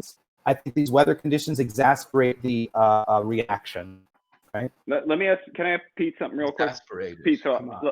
Pete, Pete, let me ask you what you think about this. So I'm trying to put this reflection, right, the mirage, like what is a mechanism that will allow us to see a mirrored image? Now, if you look out, right, now if you picture that air will also have like particles of water in it, right? Like now when you look at water, not only can you see through it, but it also reflects. So if you have all of these suspended little balls of water or whatever a shape you want to put to them in this medium of air, they will not only reflect, but also allow you to look through them. So when you start adding them up, you're going to get a reflective image that you can also see through, which is going to create a very weird illusionary experience. And I think that's what we're saying. No, that's not the case. That's not what's happening. When the air thickens, right, like Ranty reported on the last few tries, you couldn't see very, very far at all. The humidity is higher, and therefore you get a more foggy, very limited range, right? So when that clears, right, when it's colder conditions, when the sun allows as well, the sun is a major influencing factor. It's the water itself. Even if your explanation would sell somewhat, right? We still have to account for the rising horizon to our eye level over a flat, extended surface, right? So how would these water particles distinguish themselves from the rising horizon from our perspective? You understand? They wouldn't. So it's always the water. It's a direct reflection. Bad for me, just so you know. Okay, well, you're correct. Because even if you look at the human eye, there is a layer of water. Aqueous humorous, I think that's how they say it. And there's other layers as well, but you're right. Everything does pass through water. In fact, the refracting of light going into the human eye is caused by the fluid in our eyes, producing a cone effect, which causes things in the distance to rise up, giving our depth of perception, right? So you are essentially right that everything passes through water, absolutely. So you're going to have the anomaly, the electromagnetic energy, the energy exchange that affects water, that affects the illusionary vision of what we see through water. So you are right, essentially. It's going to come, it always actually does come down to water. It is the You're twisting primordial. it though. You're skewing it, man. No, And I don't know why you're no. skewing it. When we see an image that it seems like a target, a ship in the distance is floating above what we would all agree looks to be the horizon. But it's not What do you floating. explain? Then hang on, please. You know, How it's do you not explain floating. this? Because I explain it as it's all an illusion. The ship is actually on the water, but because the water is reflecting in a mirror water layer, it appears to be floating because everywhere else it's reflecting the sky beyond. So I'll That's tell my you explanation. why. Very simple. My understanding is there's a different level of energy exchange causing an internal reflection, pardon me, based on its critical angle. So what's happening is there's a higher exchange of energy that light has to pass through, causing an internal reflection at a critical angle that's meeting our eye. Now, based on our height, we're going to see an apparent effect here. We raise up, we're going to see an apparent effect there. All it is an observation of exchange of energy based on a critical angle to the human vision. That's all it is. But it's in the air. It's not on the water surface. It's water interacting with energy, dude. That's it. And the energy is caused by electromagnetism. Okay? It's the sun's energy heating things up, causing interaction. That interaction is causing light to pass through critical angles, causing internal reflections. This is just, to me, it's rudimentary. I see it this way. I don't know how to convey Well, it, hang on. but Let's simplify it because you're making things far too complex for my liking. If we look into a puddle of water and it reflects something, right? What's going on there? Why can we see something reflected in the distance, be it a lamppost or a friend or a car? What's going on? Simply, there's an internal reflection there, like it's stated. As internal reflection happens, it's the light passing through a medium at a critical angle. Okay, and I think this one is at 42 degrees. I think off the 90. And is it not just a direct reflection? Well, that looking down over a black water itself, seeing a reflection is different than an internal reflection for sure. Yes, I want to know. I'm saying, are we not looking at direct reflection? Well, water's reflective to begin with, right? It has reflective properties. It has a 1. Yes, but understanding that it is reflective, the sun is out in a particular day, and we can see a target. What you imagine, whatever target you like, you can see in it. What's going on? Am I looking at a direct reflection or your internal reflection, total internal reflection, which you gave the analogy with a fish tank, right? I don't think is quite applicable. Absolutely, because it's just light passing through a medium at its critical angle, which you're observing in reality. There's no different exchange here. There's just one. There's just one action. One action is the light passing through a medium. The interpretation is different. The interpretation is yours. The interpretation is mine. I'm saying that total internal reflection is caused by light passing through a medium at a critical angle and they assume it's this. So our translation is this is the internal total reflection. It's caused by light. Same with the horizon. Same with the mirage. It's just the energy exchange is greater or less. And I think the higher the energy exchange, you're going to have more internal total reflection. Or the angle at which the energy influencing energy factors is coming in at. This is a very important factor as well, right? Of course, yeah, of course. Right. You know, and that's the sun in this case, as we're looking over an extended span. The source is the sun for sure. That's what I said. It's the sun providing the energy exchange between the different mediums. We don't need to go into the intricacies of how mirroring works, though, man. The point I was trying to make is when you look at a surface of water, a puddle surface, and it looks like a mirror and it's reflecting something, you can easily understand what you're seeing in terms of the viewing angle and the mirror-like surface you're looking at. It can be decoded in terms of direct reflection. This is the point. If you're trying to bring intricacies of it. Are you trying to bring it to some more like some more spiritual understanding of it? What do you mean? No, man, because listen, when a boat is disappearing into the horizon, suddenly this inferior mirage takes place. It is a direct, I'm saying it's a direct mirror image of whatever's above the mirroring line. And the water surface itself, like the puddle itself, not the air above the puddle, not the ground beneath the puddle, although that's a factor, but the water itself is doing the reflecting. Simple as that. Yeah, I agree with you. Absolutely. Excellent. I think the atmosphere itself lends to the reflection of the water, right? That's why we get these strange reverse effects and floaty boats and So it's a combination. No, the right? atmosphere isn't. You see, because the atmosphere is just a thinned out version of the water itself, most particularly the water vapor in the atmosphere at those low levels. Yeah, so but you have to understand that light from the light greater has to body be, of water, light has to especially be over slowed perspective down. distance.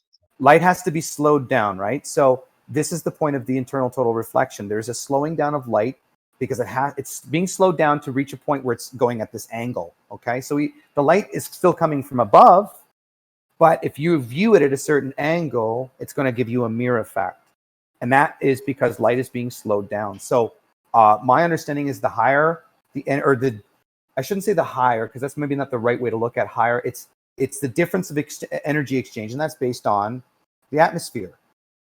That plays a role in what we see for our distances of mirages and floating and all that stuff. But it's essentially light being slowed down and producing this angle because If it's the being sun is slowed behind you, shining on a body of water in front of you, you're going to see something different as opposed to if the sun is in front of you, shining on that intervening body of water between you and the sun.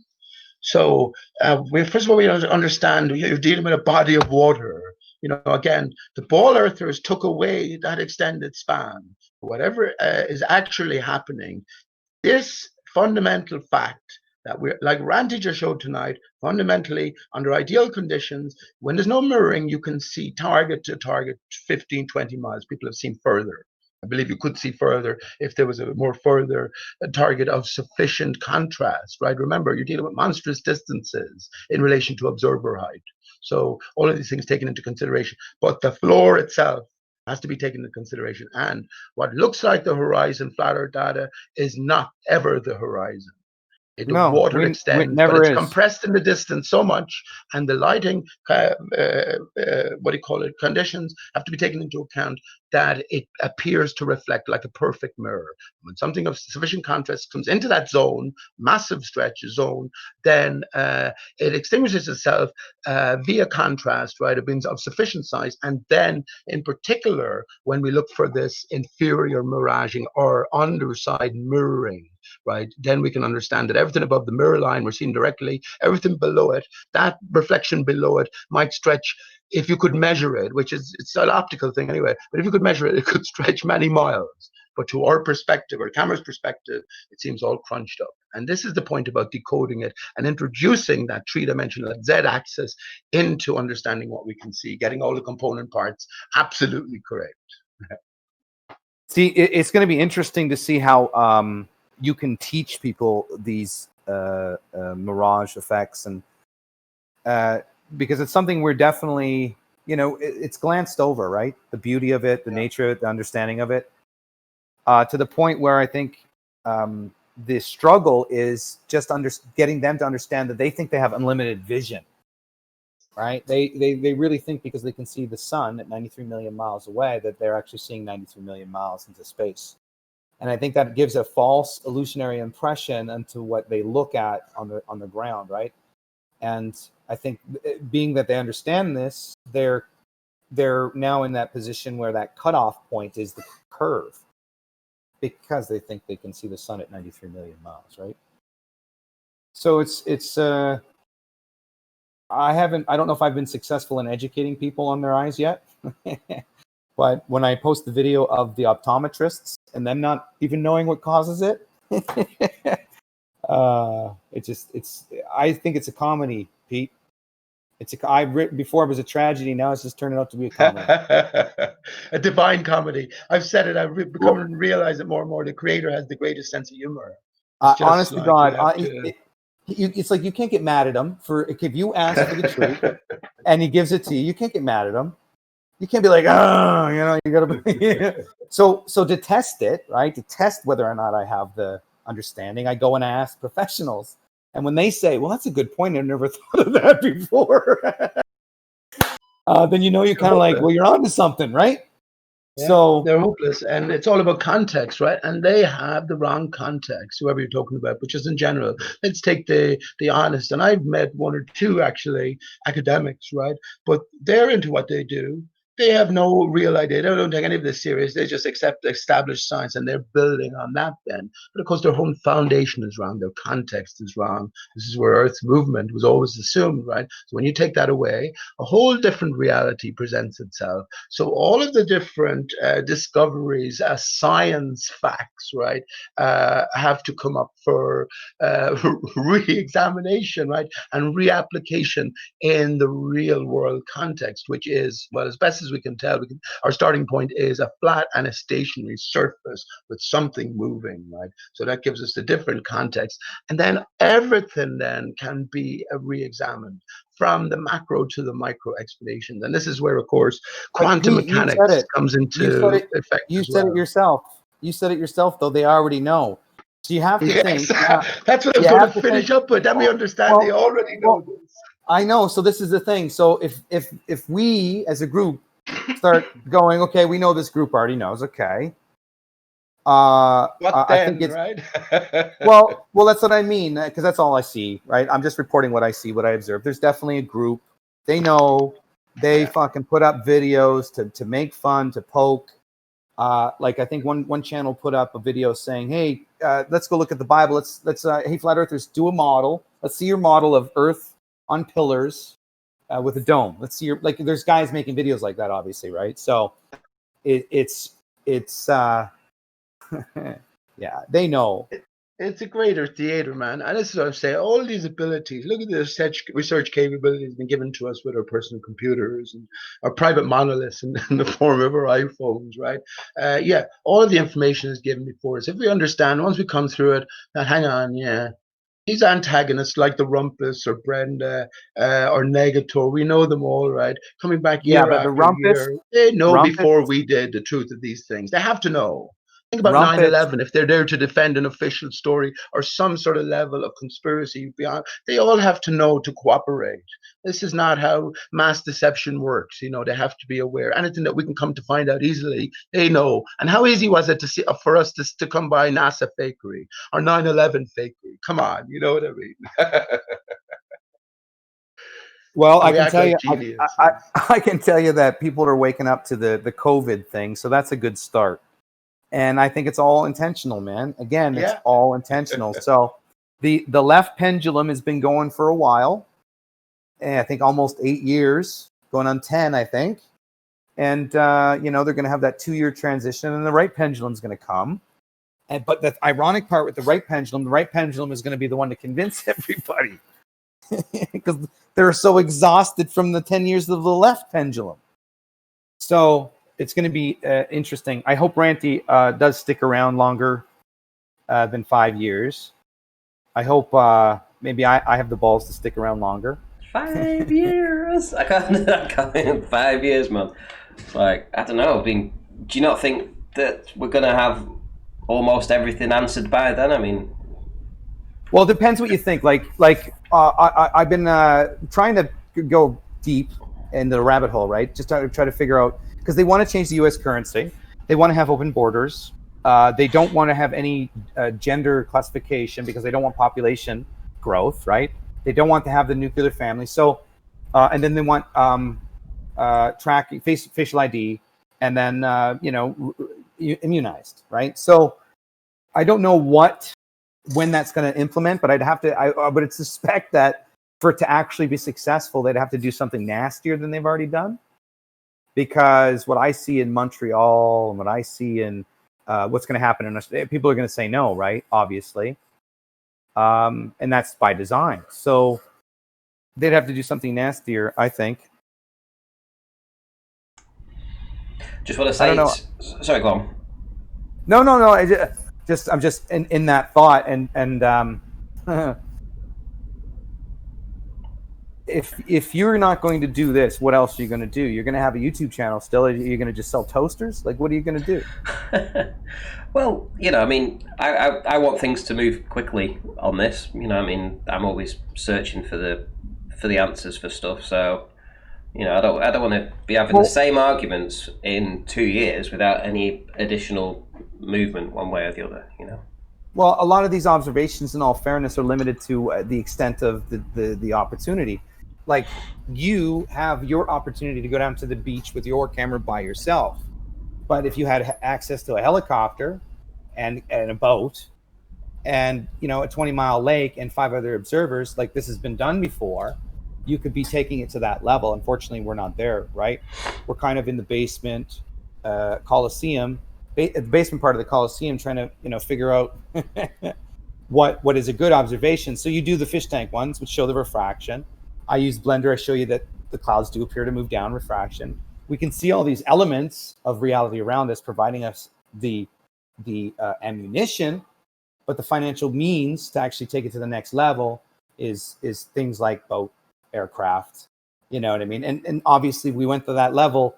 It wouldn't take very long to show that over 20, 30 miles, there's no 8 inch per mile square, and especially with the observations I'd like to do from zenith, showing that, at 25,000 feet or 20,000 feet looking downward, you can see a 3 mile radius of the observer and going, that's where the aberrant junction is for the observer. So to me, it's really clear cut, but, beyond the curve with a big production, I wouldn't trust, right? So what do you do? Yeah. Well, just going to say to the audience, because a lot of people have joined, some of them haven't seen the start of the show. I would highly recommend you go back and watch the start of the show, because there's a lot of information in that from an observation that I did on Friday, and it's not just your everyday observation. It's a correlation of effects, a correlation of data that was able to determine just one thing, and that's that tides play a massive part in what you can see. So if you haven't had the opportunity to actually watch the start of the show, I really, really highly recommend you going back and watching it. If not now, but when the show's finished uploading, come back tomorrow, watch it again. It's only taken about half an hour, but it'll definitely give you a good understanding about how the tides can affect what you're seeing. What am I going to be doing in 5 years? Selling toasters, did you say? Well, I don't know. No, I mean, you've got a channel, you built it up. I think the science approach is great. What you're doing for these observations is great. I think educating kids, maybe 15-year-olds, 15 to 22 would be a good graphic to start at, if that's even possible. And all it would be is teaching about observations of refraction, mathematics, some basic trigonometry. And you pick certain sections of elevation in your territory, and you can offer programs like Blender to show the observations in 3D plus in reality, and then work out the dimensions of possible refraction, possible angle. I mean, it's all going to be, I guess, it could be measurable. Obviously, they do measure refraction, all that stuff. So it could be measurable. It's just whether or not you want to do with the science aspect. Because I think the science thing is fucking great. What utopia are you living in? Well, I still have a hopeful future that good will prevail, and a hopeful nature that the good that will prevail will be the majority, and that majority will put things right for the next run. And how many years that is? 4 years, 8 years. It seems to be every 4 to 8 years, every 10 years. There's sort of a political circus show that's, can impact. Well, this one has impact, and has shown the techno-crazies, the billionaire technocrats, that they can do what they're doing, and they're going to get away with it. The problem is that there are going to be prolonged, and they understand it. That's why 2025, they will enact another war document. And sort of possibly turn certain subjects political, and when they become political, it might be deemed as what is it called when a government deems a political party offense like a danger? They're not terrorists, but what is it called? Oh yeah, I know the word. Against the state, something against the enemy of the state, is it? Yeah, it's like an enemy of the state thing, but it's a different thing. It's the way it ends in shus anyway, or something like that. Libations, is it? No, I can't remember the word. Anyway, you get the idea. You get the idea. So basically, they're going to politicize certain types of speech, I think, as a danger or as a threat, and because that's the only way I see them. Because it's China's model, right? It's China's model that they want to adopt. The technocrats, right? The people that are billionaires that want to change the system, get rid of oil, clean energy, all this stuff that sounds good, but it's all not true at all, and also just to be a, you know. I mean, it's let me say, it reminds me of the stories we were told about when the English were in control of Ireland. They still are in a big way, right? But when they tried to stamp out the use of Irish language, and they used to have sort of secret meetings behind hedges and behind schoolyard or courtyards or whatever, you know, in a sort of secret, kept away place just to keep the language going. And if you were caught, you faced sort of punishment, flailing, or prison time, or even worse. These are the stories, but it seems like that sort of future, you have to sort of go around whispering to children, don't forget to think, don't forget to apply your natural senses and try to discover the flat earth. You know what I mean? In relation to the rest of the lies that our children are being brought up in, I should think these minutiae, in a sense, will fade into insignificance. You know what I mean? If you have a child, actually, funny enough, I was by the river yesterday, and suddenly this huge fucking group of canoeists came up, so there must have been some meeting on, but I took my opportunity. So and they were in an excellent position. As you're down that low to the water, you understand intrinsically that the water is always flat, right? And especially over longer distances. And I got them to think about if they could increase their speed 100-fold and travel directly to Australia, that all they would ever do is travel in a continuing straight line. At no point would they ever be canoeing upside down, greeting their Australian canoeing neighbors. But yeah, they must have passed on for about 10 or 15 minutes. So I said it a few times in different bunches. But yeah, people intrinsically sort of will be able to think about these things, I think, you know, but there are more pressing matters. You talked about COVID, how that is impinging on everybody's sort of being, in a sense. And I, like you, think it's a great thing. I've been saying Corona will bring enlightenment. We have to be woken up to well, the illusion has to be shattered. So I have a very optimistic take. And 5 years time, there's no way you'd be doing any of this. What's the point in doing this, though? What you're doing here, Ranty, is just convincing flat earthers what they already knew of anyway, right? That we're not dealing with a spinning ball. That's why there's so many globe skeptics. We can't say for definite what it is. You just know what it isn't. Yeah, but you know, the problem is sufficient information. And the problem is, though, that the globers do have observations that show the bottom of things missing behind water, and it's understanding the reasons for that. They claim that's the edge of a sphere, right? But it's quite obvious when you look into it that the fluid dynamics just changes everything. Once you understand what's going on with them, you understand that there is no, you know, every observation can be accounted for. You know, when they do their sort of side-on drawings and they show the observer here and then the target here, and this is the angle to the top of the building or whatever in the distance. This is more deception. This is why we have to sort of settle on a fixed language. And this is fundamentally the English language. And remember, we think in pictures.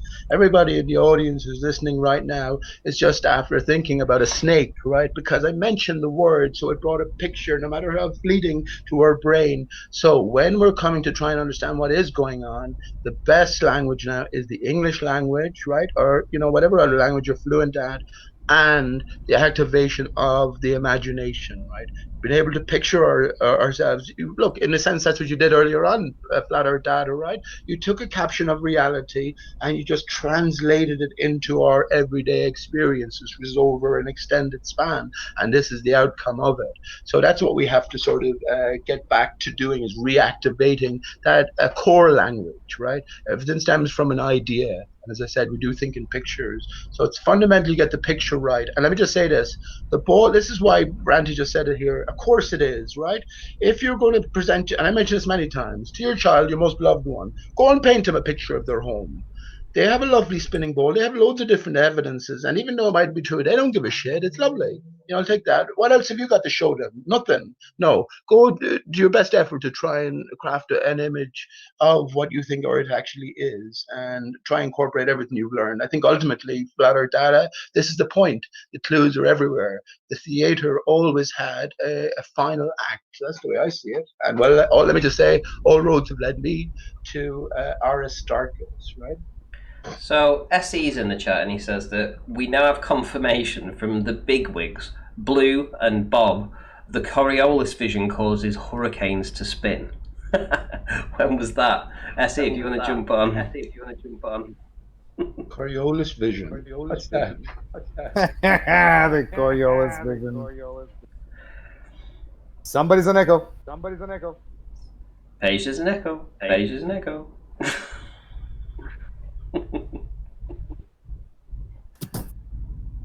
Let me just say, the mirrored water layer below, understanding that in 2016 led me to consider a mirrored sky. When we replace the vacuum of space with something, with saline waters, the Earth's oceans. If we think about the scale of the Earth, right, the flat surface, well, thousands of miles in span, and the deepest waters are just 8 miles, or so we know, right, in the Mariana Trench, which is equivalently how deep almost they've been able to drill on Earth, right? So in fact, it's like a puddle, in terms of this greater span and scale. So yeah, where did these waters come from? Well, it makes sense that they came from above. So a mirror sky, well, that leads us down a different path as regards the luminance. Yeah. There you go, Paige. Yes, you are. Coriolis thing. To have Coriolis, you need to be observing. So you are the one on the thing that's spinning, watching something in a separate reference frame seem to curve because you are moving underneath. If you start talking about something like a hurricane or whatever, unless you are actually inside that hurricane spinning around, it's got nothing to do with Coriolis. Coriolis is only the observation from the spinning reference frame. Nothing else. What do you think about Bob's idea that he has to correct for Coriolis when he's driving his car? That's ludicrous. Absolutely ludicrous. We know we don't see Coriolis. That's how we know we're not moving. They have to bring up things that aren't Coriolis, but the problem is for them to even say that Earth spin, causes a hurricane to go in a certain direction or something like that, they need to prove Earth spin first. And to prove Earth spin, they say Coriolis proves Earth spin. Well, to have Coriolis, you need to be the one on the spinning reference frame watching something that's not on the spinning reference frame. You guys can't show us anything like that. So you cannot then beg the question and start talking about, things reversed, seeing something spinning, something else spinning when you're not, because that's not Coriolis. I simply just say it's a fictitious force. There's no interaction between the two objects because it's an apparent deflection. Yeah, Paige, you've got a little bit of echo coming through there. Oh, hang on, I'll turn myself down a little bit more. Is that better? Let me try. Perfect. Perfect. Is that okay? So you can still hear me? Yes. It just depends on how high I've got my mic, I think, on these headphones. Let me just ask. So there's echoing coming through there. Let me ask Paige and Flatter Dad this consideration. So you're standing up on a roundabout. Yeah, still echoing there, wherever that might be. Right, try again. I've just put Paige on mute for just a second. So yeah, okay. Well, it's very simple, right? So just wrapping my brain around it, because of course we have to transfer it to a spinning ball as well. But you're standing up on the edge of a roundabout, spinning fast enough, and you throw a tennis ball in from your point of view, a straight line. The roundabout is going at a fairly quick rate, right? Will the path of that tennis ball be a straight line, or will it be a curve? What's the theory on it? I think the theory is it would be a straight line. It would be a It's a straight straight line. line. The actual ball is line. going in a straight line. But how would it go in a straight line though? Would it go necessarily in a straight line? The further you threw it, right, with the greater force, would there always be a curve to it, because you're already with the ball traveling in a circular fashion to begin with. In effect, the ball has gained spin from the very fact that you're on something that is spinning. Do you know what I mean? No, you're throwing the ball, putting it in a one vector direction. That vector direction is propelled by the force of your arm.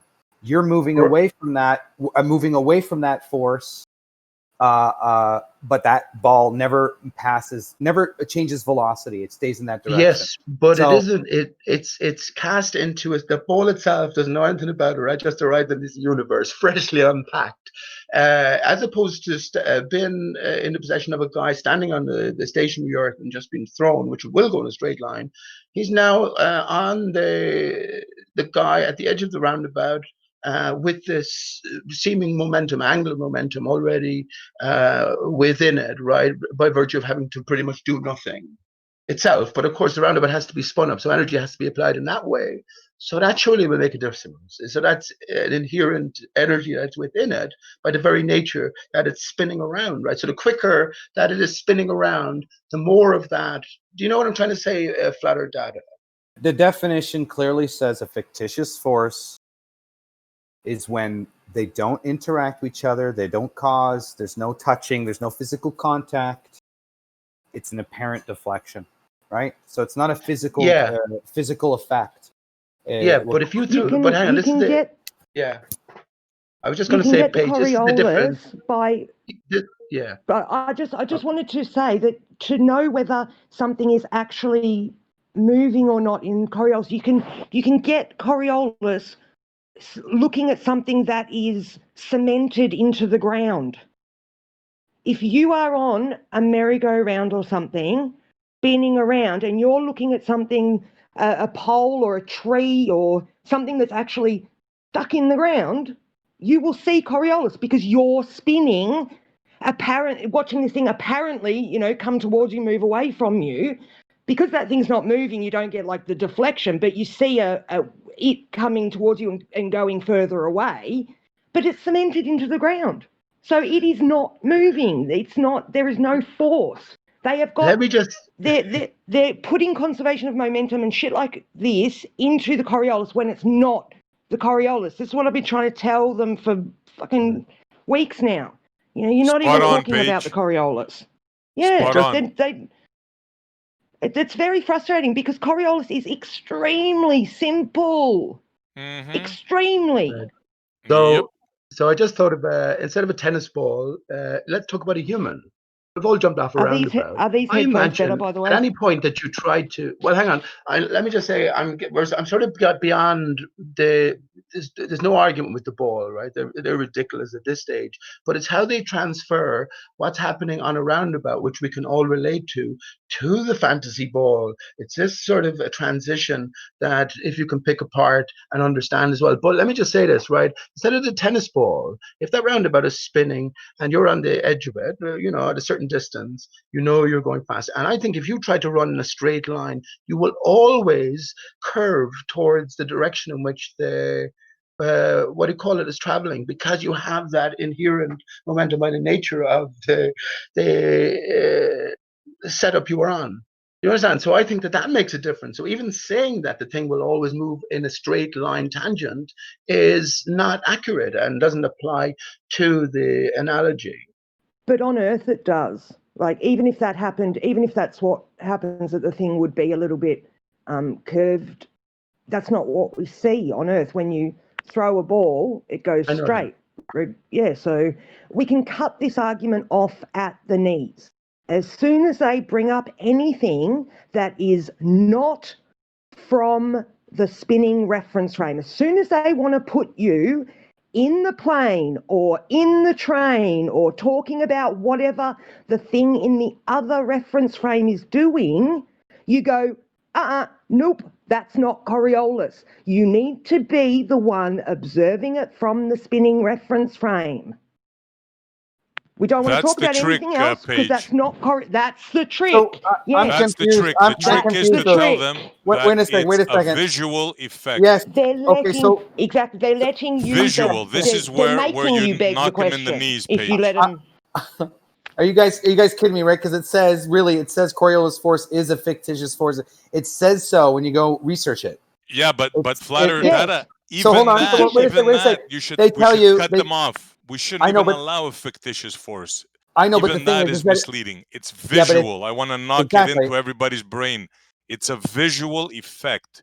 Yeah, It so doesn't happen. That's what I'm saying in the definition. So water going down a drain is It not just tells you. Coriolis unless Exactly. you are It's actually inside spinning. that water spinning around. Exactly. If you are inside that water spinning around, watching something, a light on the ceiling or something, seem to come towards you and go away from you because you're spinning down the drain in the water, then that's Coriolis.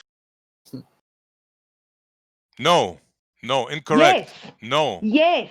No, yes, the spinning part. No. No, Paige. Yes. Oh. Say it again. Maybe I misunderstood you. Say it again. So it's a If fictitious you force. are There's no physical inside interaction. that spinning water, Right, okay, watching yes. something on the ceiling appear to come towards you and go away, that is Coriolis. But standing outside the spinning water, watching the spinning water is not Coriolis. Correct. You have to be in the spinning reference frame. Yes. Correct. This is where they start getting us to beg the question, all this other stupid shit about angular momentum and conservation of momentum and all this bullshit that's got nothing to do with Coriolis. They need to show us Coriolis to prove Earth spins. So listen to this also, Paige. Spinning reference frame. Yep, it's more than that. They're confusing the Atmos effect with the Coriolis effect. They do this all the time. Oh, they confuse a lot of things with the Coriolis. So it's very important to point out to them that when they talk about something spinning, it has nothing to do with the Coriolis. When they say the Coriolis effect, it's a visual effect from somebody on the spinning platform. On the spinning reference frame. Exactly. Yes. So it's merely a visual effect. As soon as they start talking about what the plane is doing or what the hurricane is doing, then it's game over. That's not Coriolis. Game over. Exactly. Stop the conversation right there. You're not talking about Coriolis. Do you guys want to have a chuckle? I can. Yes, please. During my process of researching Coriolis, I decided to ask this question. I decided to say, what is the effect on birds' migration due to Coriolis? To see if there's actually papers written on it. I'm sure there is, bro. I'm sure there is. Probably. And I ask you to go read them because it's wow. If you want to, hilarious, is it? Well, a visual effect affects birds. Wow. Hold on. When you read the paper, you understand why you go to university, because it's not about proving your point or actually having anything. It's just how well you can write. So if you can write something pleasant and give some scientific data, let's say ideas, ideas, and you make it sound really nice, you'll get actually paid for this fucking article. It's true because I made it up myself. Yeah, that's what I mean. So it's funny how they did a study on Canadian geese. This is years ago. I researched this, and the article's total shit. There's nothing scientific about it because there's no way you can prove the bird. There's no science involved. It's just really, you just gotta. I thought it was really funny when I came across it. I wish I would have have it present to you, but I don't. But when you go look at it, it just shows you that branches of science don't get paid on science. They get paid on how well they can write about the idea of it, the idea of what's going on. That's what I found anyway. But I thought that was funny. Yes. Everybody should go and watch Rumpus and Nathan discussing this. I think it was yesterday, might have been the night before for you guys, but Nathan had Rumpus agreeing, yes, correct. The train, the man walking up and down the train is not Coriolis. So Nathan's trying to say to him, well, then you're not talking about Coriolis. Oh, but I am. It's like, no, you're not. It was brilliant, absolutely brilliant. It You really want to laugh, Paige? cemented. Rumpus is useless. Forget about Rumpus. You want to have a good laugh? Listen to the conversation we had with me and Brandon, with Bob the Science Guy and Blue. Shout out Jose, was on Jose's show 2 days ago. I heard something about that. I've got to watch that one next. Tell us about it. Tell us what happened. Yes, please do. I don't know where to start. It's like they claim, for starters, that the Coriolis effect affects hurricanes. Okay. Yeah, see, that's not Coriolis. No, because a hurricane you can call it something else. They can say that the spin of the Earth pushes a hurricane in one direction or another. They can say that if they want to, but it's not Coriolis. It's just not. But the funny thing is, we went through a thing, and I explained it to them in the beginning, that the Coriolis is a visual effect, and they all agreed. But then after, when they came on the show, it's all conservation of momentum and blah blah blah. Yeah, physical. Look, you can't have it things. both ways, Yeah, they want their it's cake and eat it astonishing. too. I had no way of hearing Nathan put it in a different way. Just helped cement for me in my mind that yes, everything that I'm thinking, whether I can explain it well enough for somebody else to understand or not, I'm not sure. But the way I understand Coriolis is, yes, it is an observation you are making from being the one that's spinning. So Yeah, you can, talking Paige, about I explain anything it like else this. is mute. I say, like, you can explain it to a 7-year-old using a merry-go-round. You're on one side of the merry-go-round, somebody else is on the other side facing you. You throw the ball. The ball goes in a straight line, but the people on the merry-go-round turning, the ball appears to be moving. It's as simple as that. It's a visual effect. Curving. Yeah. Yep, absolutely. But the ball is going straight. It ain't curving. I mean, how could you not understand that? But hang on, SC, isn't this so? Think about it. Let's think about this at a basic level. Shouldn't the ball be curving? It shouldn't be going in a straight line because it's in possession of the energy given to it technically, by I think the you're nature right. Yeah. of its position on the spinning roundabout. Technically, Because but when you spin a ball, Pete, on a string and you let it go, it goes in a linear line. That's just the way physics is. That's just the way it is, bro. Well, we know the way physics as dictated to us says things are, right? So that's how you tell the truth. That's how you tell more of the truth, is you get more observations from different angles, providing a different illusionary effect from different angles. So if you had 3 or 4 different observers, they would all see the ball turn in different directions, concluding without a doubt the true velocities and the trajectory it's thrown, and the rest are optical illusions. The point exactly. Well said, bro. The point is there's no deviation. They need the ball has one vector, and that's it. Yes. There's no deviation in anything. But if there was a deviation, if there was a deviation, we would be able to measure the deviation. We'd be able to fly from one place to another place. Is incorrect. SE is incorrect. The ball has 2 vectors, right? Because the one vector is the vector that you have given it, right, via that straight line or attempted straight line throw. But the other vector it has is the energy or momentum it has. Yes, you're right, Pete. Yes. The but initial. the very nature of it being on, and you're at the edge of that would happen. A spinning roundabout, right? So that's another very influential vector that has to be taken into consideration. And this is what I'm saying. I think everything is misapplied. So whatever physics tells you, remember, for the vast majority, it's a lie, and it's a purposeful lie, because it is based on the fantasy spinning ball. And they do use this roundabout example often to translate between the real and the fantasy, which is having us on a spinning ball. But if let me rephrase and correct it, say it correctly. Once the ball leaves your hand, then it's traveling in one straight vector, straight line. That's from only taking the vector that you imparted on it into consideration. But what about the other tangential vector? You can't separate. Yeah, we should be able to measure that extra vector if it was there, like a discus thrower spinning around, then letting go of the discus. The Oh, it's discus flies definitely out there, straight. Paige. Pete is right on that. It's definitely there. But once it leaves your hand, then the ball is traveling in a straight line, as it appears from all other observers except the ones on the rotating frame of reference. How's that, Pete? And I don't think that like, has that been sort of filmed from a distance and trajectory? I've seen examples, but it's always been from the point of view of someone on the roundabout. So let's say you zoomed right out, someone from a distance away, depending on how hard you threw it.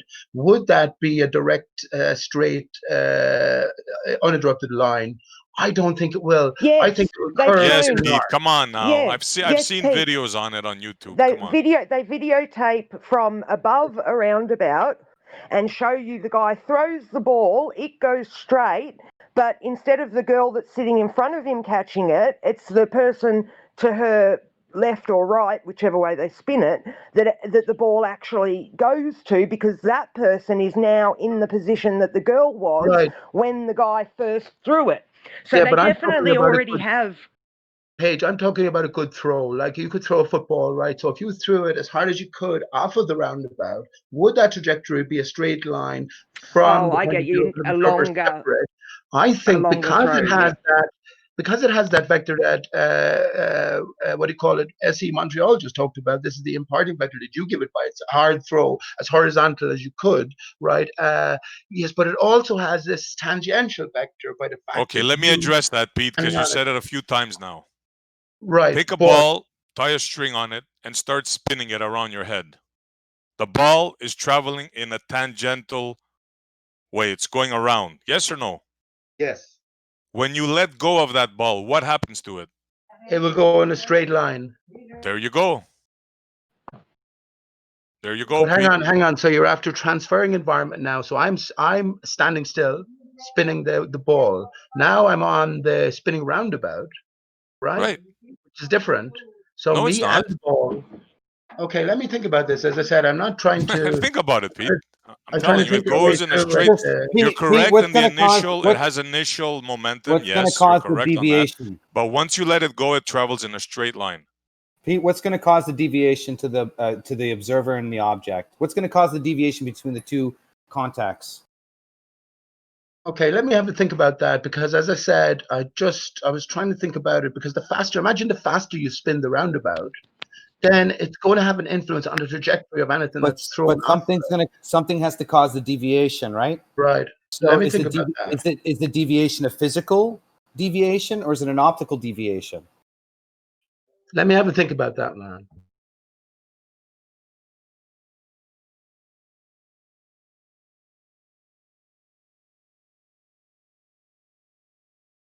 Oh, I did want to say in follow-up to the conversation we were having the other day on common law, somebody asked if you enjoyed the system, could you just stay in the system?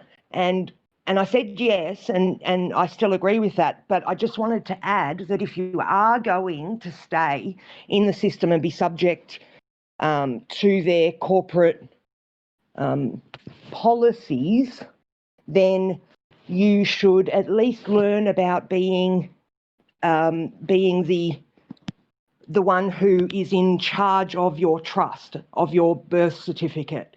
You need to learn to work within their law and take back your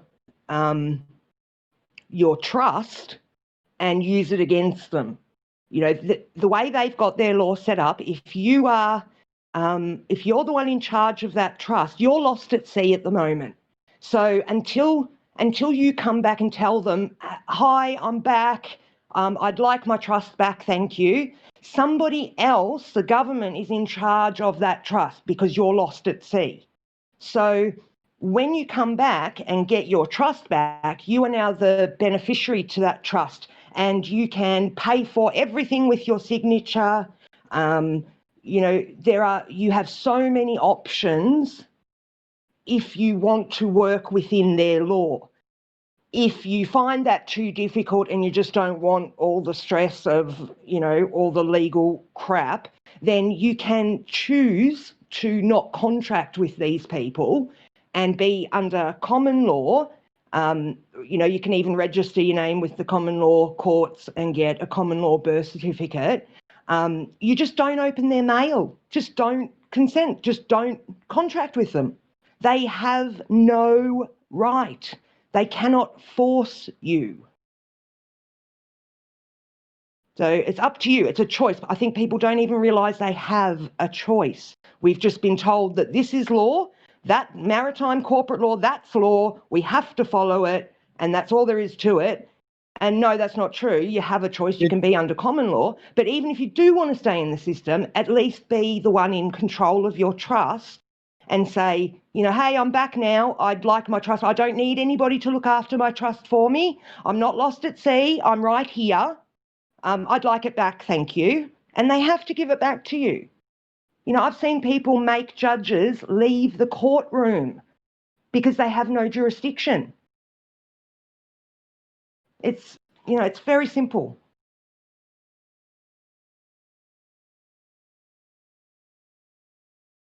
Sorry for getting right off the subject.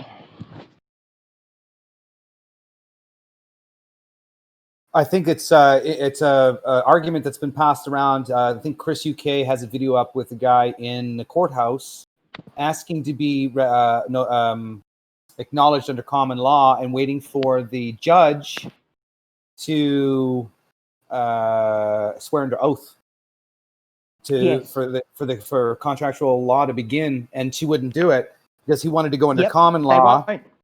And it was beautiful, and I think it's important. Yeah, I think it's I'll tell you this. I'm ranting.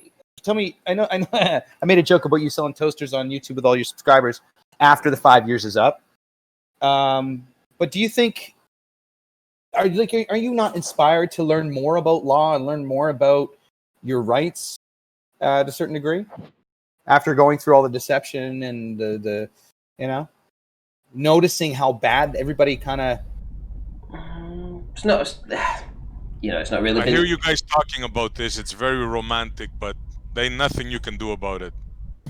No, I understand. I understand the grand scheme. Yeah, but empowering yourself, like I'm studying law now. But we are the only ones who can do anything about it. We are literally the only ones. Like common law is only a matter of people agreeing to it. That's all it is a choice. It's just a different way of thinking. That, okay, I don't need somebody telling me what to do. I can be a responsible, grown adult, all on my own, thank you very much. If I do something wrong and somebody takes me to court, to a common law court, well, fair enough, I've done something wrong. But if I've done nothing wrong, you're not going to pull me over and ask me for my name and give me a fine and all this kind of shit. That's all of these policies are corporate policies. They're not law. You are just consenting to following their policies. So you are under their rules if you consent to the company policy. Like if you go to work for McDonald's, they want you to wear the McDonald's uniform.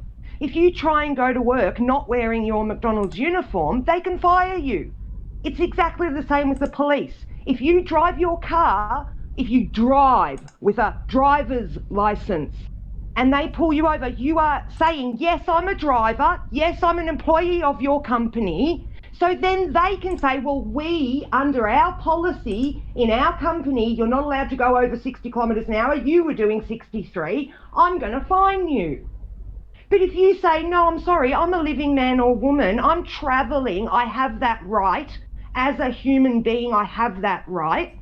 I'm not a driver, I'm not transporting goods or services, I'm just travelling.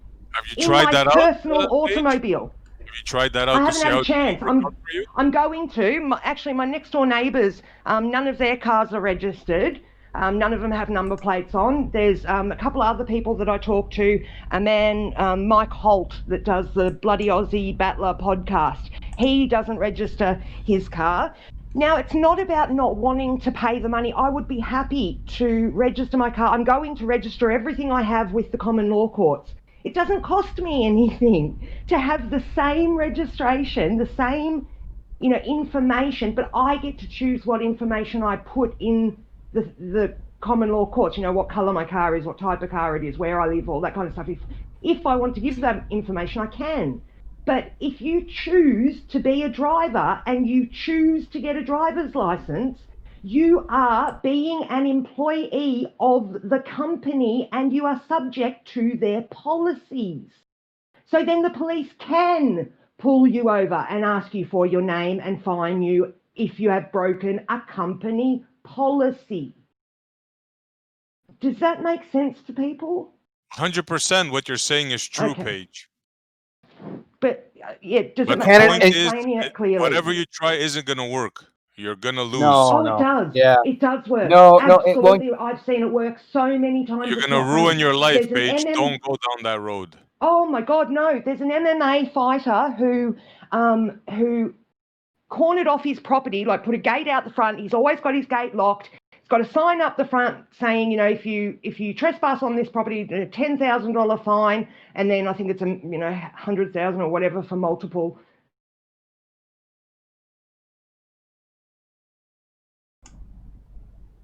I think we lost Paige there. I think she went silent. I see the green there, but maybe a battery died. Well, maybe they've muted her. Uh-oh. Uh-oh. There's a Paige bot out there that's muting her. Paige is going to flip out. I think there's definitely a responsibility to be, like, if you have family and things like that, I think you have to kind of play the system, play within the rules of insurance just to protect yourself generally anyway. And because there are idiots out there that can, So I think you have to kind of work within boundaries of being responsible, with a vehicle insurance. I don't think you should go out without insurance. But I tried investigating that regarding in Canada here. I'm still digging into it. Sovereign citizenship and common law. But in Canada, they passed a motor vehicle act, and it's enforceable provincially because there's no way to do it otherwise, because they'll just pull you over and confiscate your car. But because there's this Motor Vehicles Act in Canada, you can't play that sovereign citizen game that you can in the States. Free to transport, free to move, the right to move freely, constitutional right. I approached some officers about it. I'm still digging into it. Why? It's good to know your shit. It's good to know what laws are being placed in front of you. You know what I think, guys? I think they mean well, but it's approached in a wrong way, because there has to be laws that can be anarchy, right? Now, having said that, what we should be focusing on the government is the way they tax us. We are slaves. 40-50% of our salaries goes to taxes. That's something we should be fighting about, not a ticket or a parking fine, or what I'm saying? That's playing too much into their game to begin with. You're already accepting their money game, their pretend magical rectangles. No, trust me, I get. You're actually basing your happiness or non-happiness on their pretend little magical rectangles. So you're already buying into their game. Give me your ideal scenario then, how society should be run, and I'll show you how you're wrong every step of the way. Go ahead. Go outside, plant a garden, harvest your food. Get married, have kids, live your life. That's how. Fine. Okay. What happens when the guy next door to you, the clan next door to you, decides that your land is their land? What are you going to do? No, it's comes not. over, rapes your wife and your daughter in front of your eyes and takes your land. What are you going to do? You don't let them. That's how. How? You're one By guy. not letting them. You're one guy. You have a beautiful daughter and a beautiful Are they one wife. guy? Are they one guy? No, there are a few of them. Okay, how am I not one? How am I not more than one guy? Do you think I'm the only person who thinks it's wrong to rape somebody? I hear what you're saying, but you're talking wild west scenarios here. Yes, and I'm saying that there's no way that I'm the only person who thinks that would be wrong. If anything, they would be the one with the lower numbers, because there's more people that think it's wrong than don't. Really? Yes, absolutely. Okay, so have you been to China? No, I have not been to China. Okay, so if you go to China and you see how the show is run there, or if you go to Iran, or if you go to Turkey, What's and you see allowed and what people think right is there, right. you So, are going to change your mind He's right. dramatically. He's right. In I got a close friend who his father is in the was a general in the Afghan army. Life doesn't have the value you think it does, dude.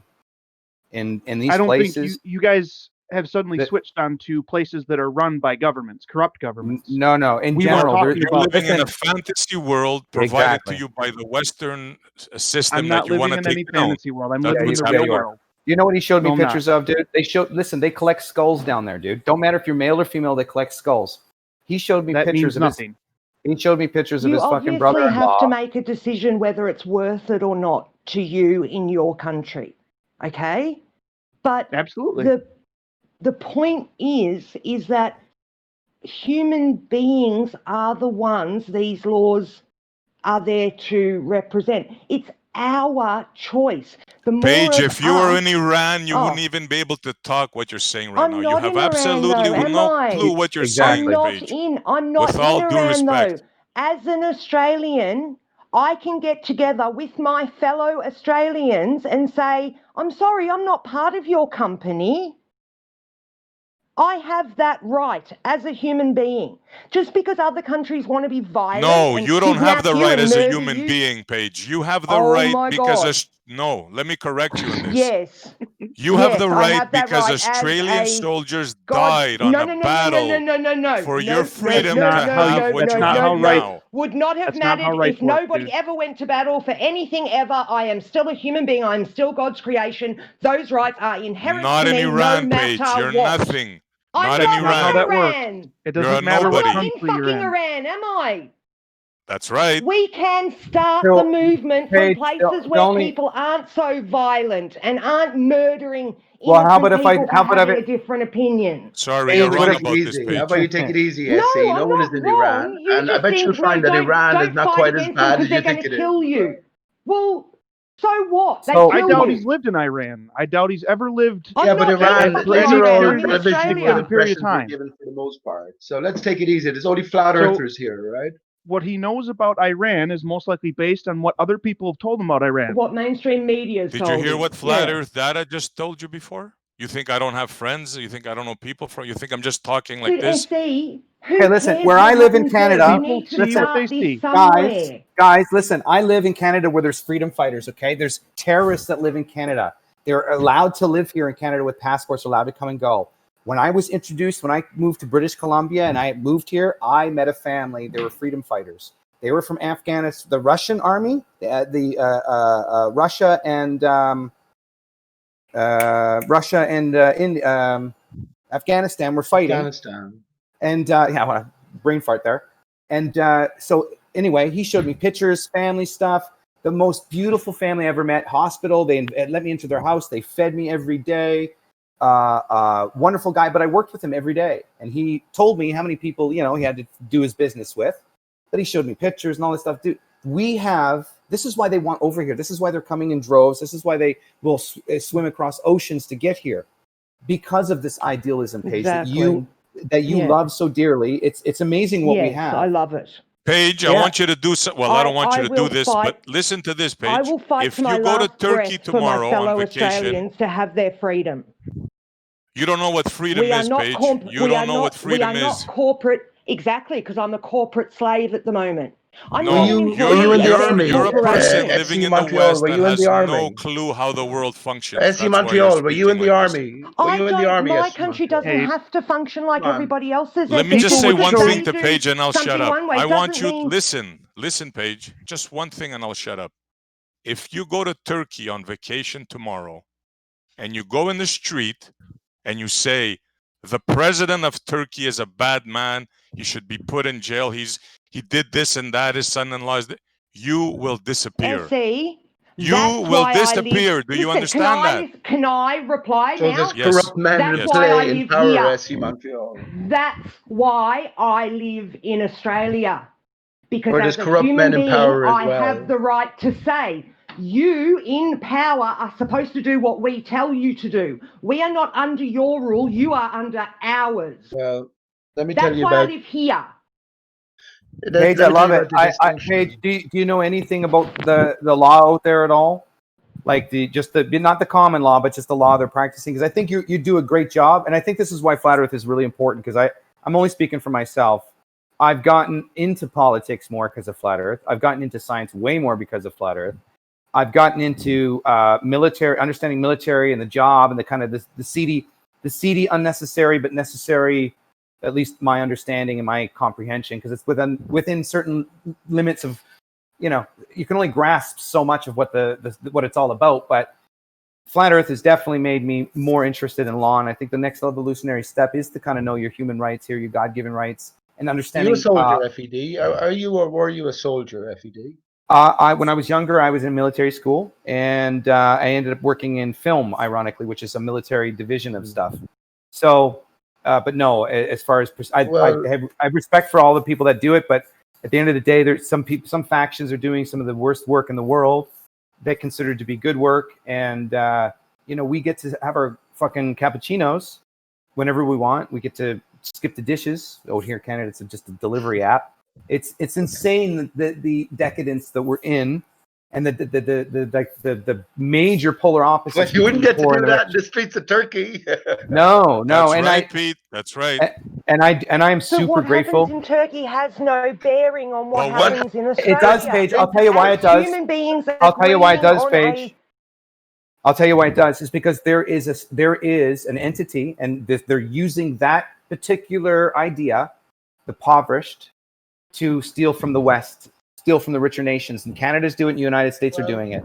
They're handing over tons of. That's why people have to realize they have a choice. They have a choice not to be an employee of these companies.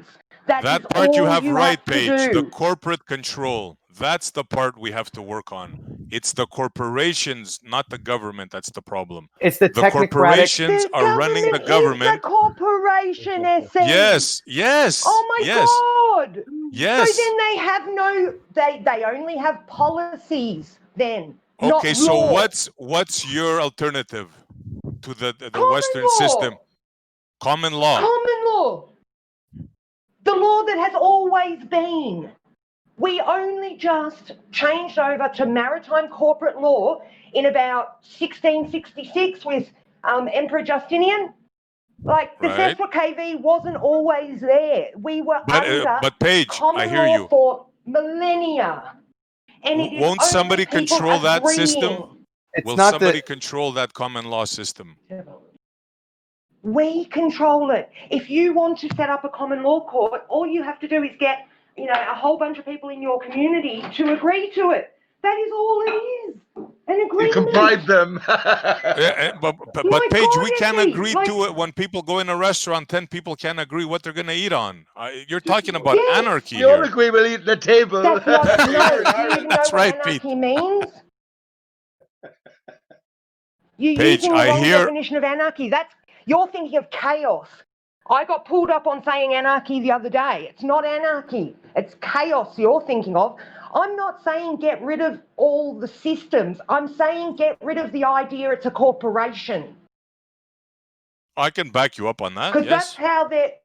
that's how they're enforcing all these policies, because we have agreed to be employees, citizens, employees of the company. Agreed. All we have to do is say, no, sorry, I don't want to be an employee of your company. And boom. It's so easy. It's mind-blowing. This is why the information is so fucking important, because every man and woman can do this.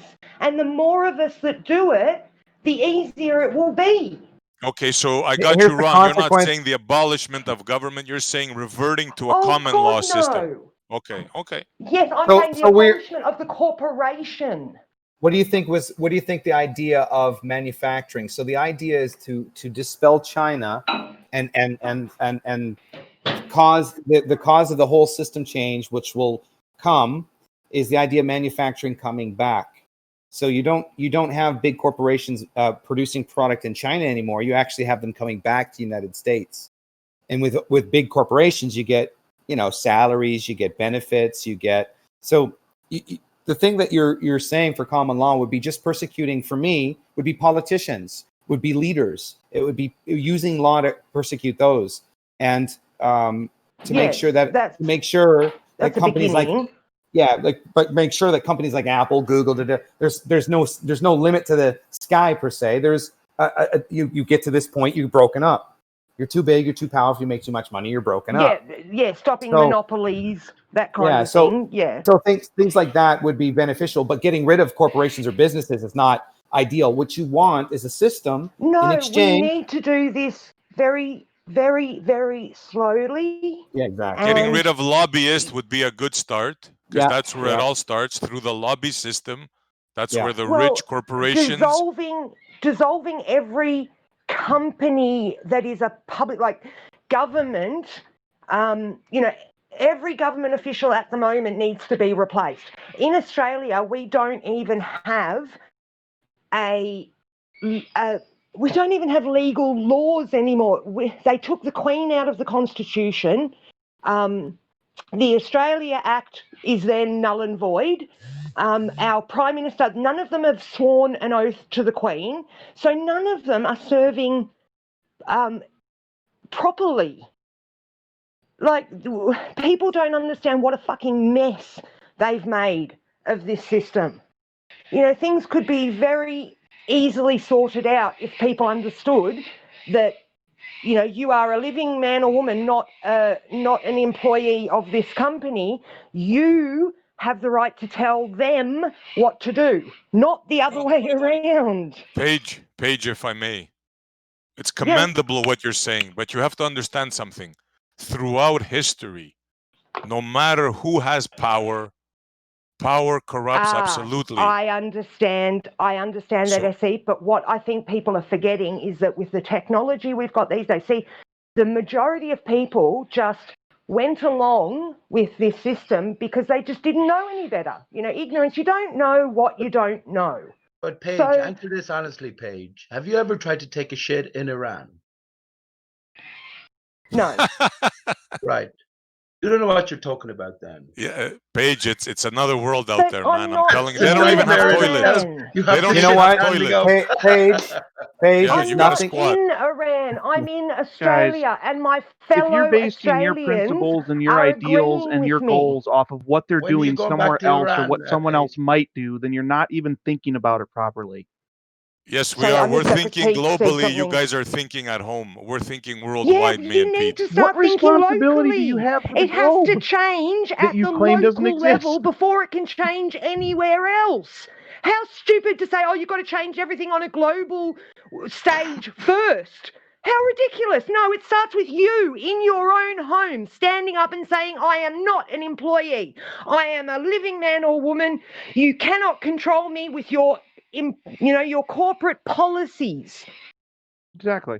That's where it starts. We all need to stand up and fight. Stop being a coward, stop sticking your head in the sand and saying, oh no, everything will be fine. Talking about what happens in other countries. Who gives a fuck what happens in other countries? You're not getting it, Paige. You're triggered. No, you're not getting it. It starts in your house, in everybody's house. But you see, Paige, what's happening is that they are stealing the wealth from you, right? Yes. Because selling it to China. Yeah. Well, everywhere, Africa, Middle East, everywhere, they're stealing it for a reason, right? That's my inheritance. I was born here. What the mineral and energetic wealth of Australia. Really? Is that your inheritance? You're from Australia. You want to get down to nitty-gritty? The Queen does that your state. land there where you are now, Paige? The Queen states, listen, the Queen states I under think there was sovereign. inhabitants there 50,000 years before your people got there. Am I correct on that? So what? Their inheritance of the land as well. Don't try to play high and mighty, Paige. Don't try to play high and mighty. Where the fuck else was I? Where the fuck else am I meant to be known a person of? The place I'm fucking born. It doesn't matter what happened 50,000 years ago. I was born here. Sister. This is my country. And I have an inheritance right from this country. So do they. You don't have no right whatsoever. Oh, No, the queen. In The the queen. world you live in fantasy land. The queen has supposedly done it here to Canada. This is something that's hidden from the citizens here in Canada and Australia. Is that actually, as a born citizen here, we have rights to the minerals in the ground. Now, I haven't gone. I'm superficial on that. I've been told that a few times.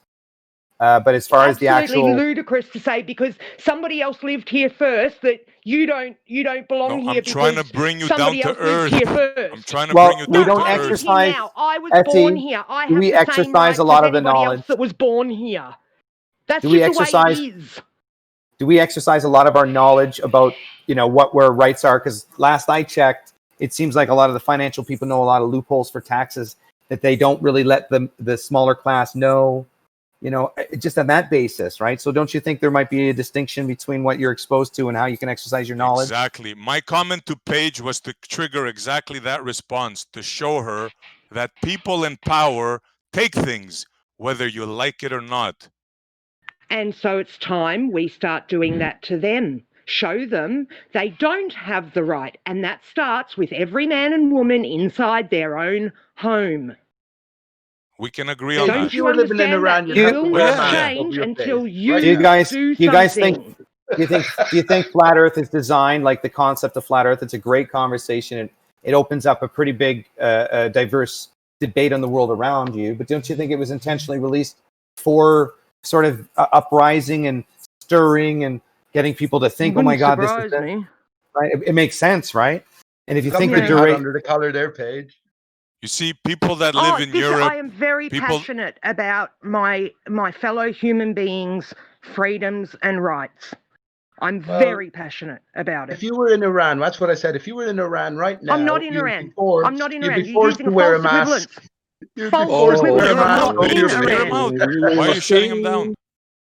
Because I'm not in Iran. I'm in Australia. I thought you were Iranian. When things and you're change, just they have visiting. to change somewhere first. Somewhere has to be the first to stand up and go, and Australia is actually standing up. Or you wouldn't believe the thousands of people that are getting behind these common law courts. We've only got about 2 million people in Australia that work in government positions, but we've got like 25 million people in the country. So we are the majority. Just normal men and women. The controllers are always many steps ahead, and ultimately it comes back to you having unalienable rights as opposed to inalienable rights. Exactly. Flat Earth Data, you tell me you don't know about the legal name fraud. Come on, man, you're holding back on us. But SE Montreal, do you believe that we have inherent rights we have to us? And more, unalienable rights, SE. Yeah, hang on, please. Doesn't matter what some other guy in some other country says. Let me ask SE Montreal, do you believe that we as man, right, have unalienable human natural rights, right, and that this is recognized by any sort of court or legal system? Do you believe that that is the case, or the basic structure for society, as we call it? Well, definitely, I believe we have unalienable rights, and I agree with you, and I agree with Paige. I just wanted to show, maybe I did it in not a good manner. I just wanted to show that people that have power throughout history have always taken liberties on the weak. So there is no utopian. You're never going to build a utopian system. Power. But this is how you give the weak back their power. You get the majority to stand up for that weak person and go and arrest the politicians. You can make citizens arrest. We could go and arrest every politician that's in Parliament in Australia at the moment because they're all treasonous. They are all, Paige, if you can assemble a group, I'd be there with you in the front line, but it's not ever going to happen, Well, Paige. it's happening, SE. It's actually happening here. You can do your own I'll bit. come and join you then if it happens. I promise you. Awesome. I would love you to be here. Where do you meet? Halfway in Iran, maybe? Definitely not Iran. Paige wouldn't last half an hour in Iran. I swear to you, Paige. That's why I don't live there. You wouldn't last because I'm one half hour living there. human being. I can decide where I want to live. And I want to live in a country that's going to give me my rights. So it makes no difference what some asshole in some other country is doing to his people. He still has no right to do that, and I won't go there because they kidnap and murder and force their policies on living men and women, and it's not right. So it doesn't what you matter don't what realize they is do. this is a cultural thing, and it exists with like 2, 3, Oh, 4, bingo. 5 So who billion people changes live that in that culture? manner around the world, Paige. So who changes that culture, Essie? Not The people you living and in not that us. culture? Excuse me, who's in that culture? If we're They talking about are. Australia, who's in that culture? Me. I'm the Yes. one that makes up that culture. So if enough of us agree that we want to go back to common law, we're not going to be employees anymore, that is all there needs to be. Okay, let me give you a scenario about inalienable rights. Let's say the people in the culture of Australia, the Aborigine as you call them, let's say they have this mindset as you and they want to take back their country from the colonial imperialists. How would you feel about that, Paige? Well, I'd be imploring them to understand that the generations that were born here after the white man came here had no choice either. We need to learn to live together now. There's And how no much do they point in claim to keeping own on as well? bringing up. Sorry? I was just going to say, how much do the Aborigines, so your local band of Aborigines, SE, as opposed to Page, right, a white Australian, what's he going to claim on behalf of his ancestors? A few hundred acres, a few hundred hectares? Have him, bud. You know what I mean? Now is the time to count, and every living man has an equal right and authority. This is the idea, right? In the place they were born. You have no choice in where you are born. I agree with you. I'm just giving you examples how the world isn't know, rosy the way you guys see it. That's all I'm Why telling do you you. think I'm trying to change it, Effie? Why do you think I'm trying to change it? Hello, I'm with you, Paige. McFly. I'm with you. Like, do you think, of course guys, the world's a fucking horrible place. That's why I'm trying to give this information out and help people understand. It comes down to a choice. All you have to do is think differently. That's it. So do you think you just think about things differently? Paige, do you think that George Soros is like his methodology is to steal from the wealthy nations and transfer the wealth and have open borders? He wants to flood immigrants in the United States and Canada, right? That's the goal. Just keep flooding and keep flooding, and to steal the wealth out of there. Yeah, that's the idea, right? I don't follow American I only have a outline of American politics. I'm more interested in what happens here than in somebody else's. When we get a chance in a few minutes, maybe me and Essie Montreal can get back to that. I've been thinking about the example you gave, so maybe we can get back to that after a bit. About the spinning ball over the head. So you guys don't talk about George Soros at all? Do you guys know who he is?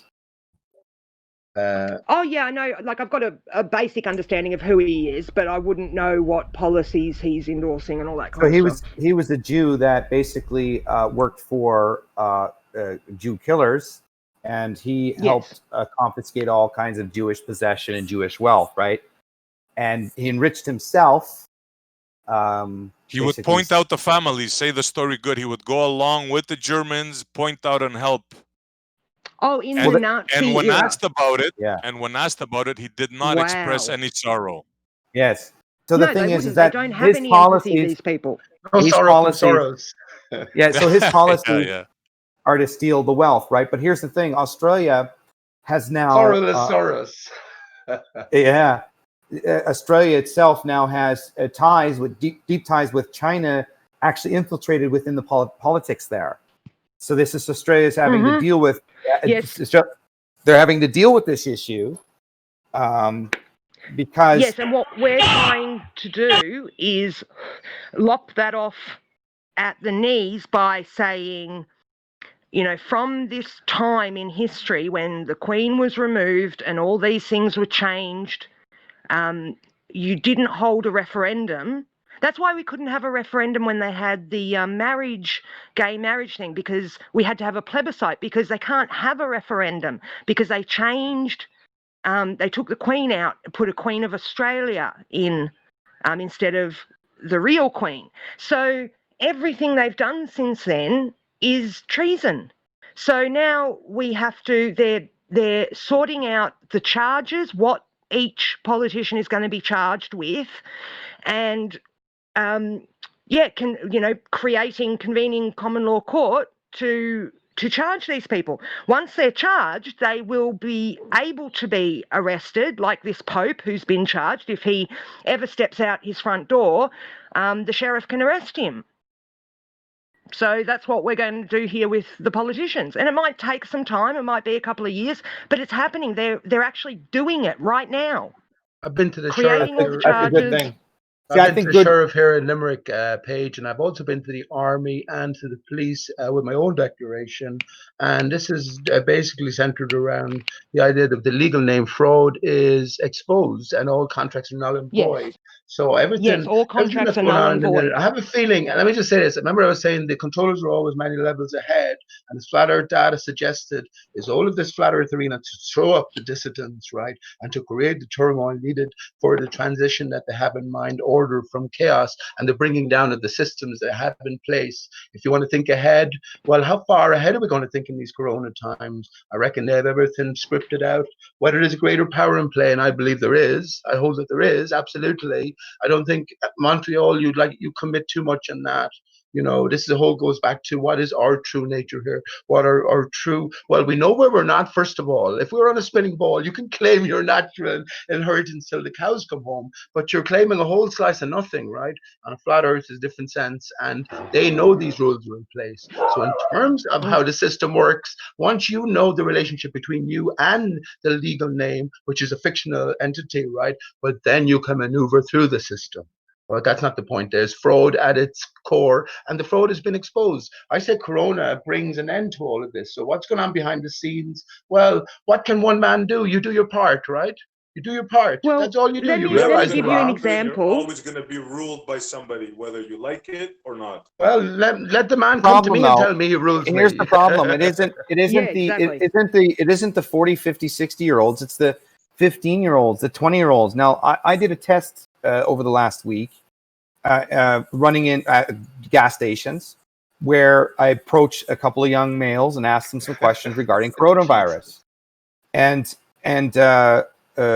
you know, in the passing, I don't go out of my way. It's just part of the thing, part of the process. So I go to fill up some gas. I see some young guys. I'm like, hey, man, what do you think of this Corona thing? So there are definitely two sides already, just like there is with adults. But there's a different blindness to the ones that are here, that are newly here. There's a refusal to look into it. There's a difference. I'm more interested in why there's a refusal to look into the evidence. How does that happen to somebody who's newly here? And in Canada, we have an influx of immigration, just like the United States. But I find there's definitely a correlation between how long you've been in Canada, where you're from, and what you think of your government. And then, you know, obviously there are just the maybe all the kid ploy, that's... man. It's all a ploy. When you think about it, you have all of this immigration, right? And you've got cliques of people and different nationalities gathering together, and there's no interaction. If there was any swell to get going, well, then you not only have to sort of persuade your own right page, but you have to sort of gather support from other groupings who don't speak your language in the first place and have been fed different information via their own YouTube. Different information. Right? Yep. Yeah. See, we advise people to talk to their local police outside of their job. You know, show them where they are the employee of a company and all that kind of stuff. Because if we can get them on side, then you know the governments have lost their mafia thugs. You know, I mean, you only follow these rules because you think you have no choice. Now, here, the banks, because of this coronavirus, nobody's been paying their mortgage, right? The banks are going to start telling people they have to pay everything they owe, or the banks are going to foreclose on their mortgages. Now, this has got thousands of people in an uproar, because not only is that unfair, but the banks don't even hold the mortgage anymore. They've sold it overseas. So even under their own law, they've done something wrong. So, you know, things are going to kick off here in Australia very soon. As soon as these, you know, tens of thousands of people start having their homes try to be taken off them, and they find out that, hang on a minute, they can't do that. You know, we're going to have some shit go down here. I can tell you that.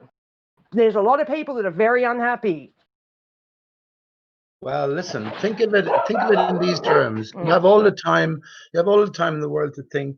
So think of it in these terms, Paige. The Earth is in a destroyed state, right?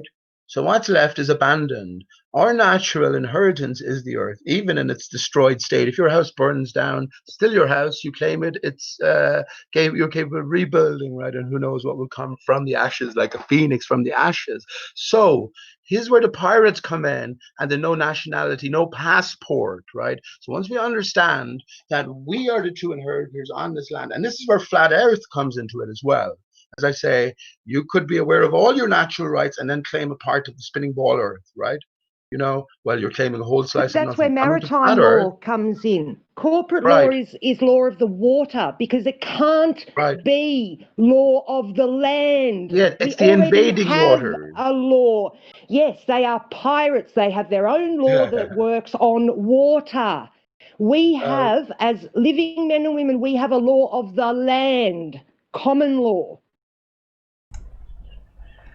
Well, I think that'll do for this evening. At the end of the day, we'll be going now nearly 3 hours. So I did listen to the poll.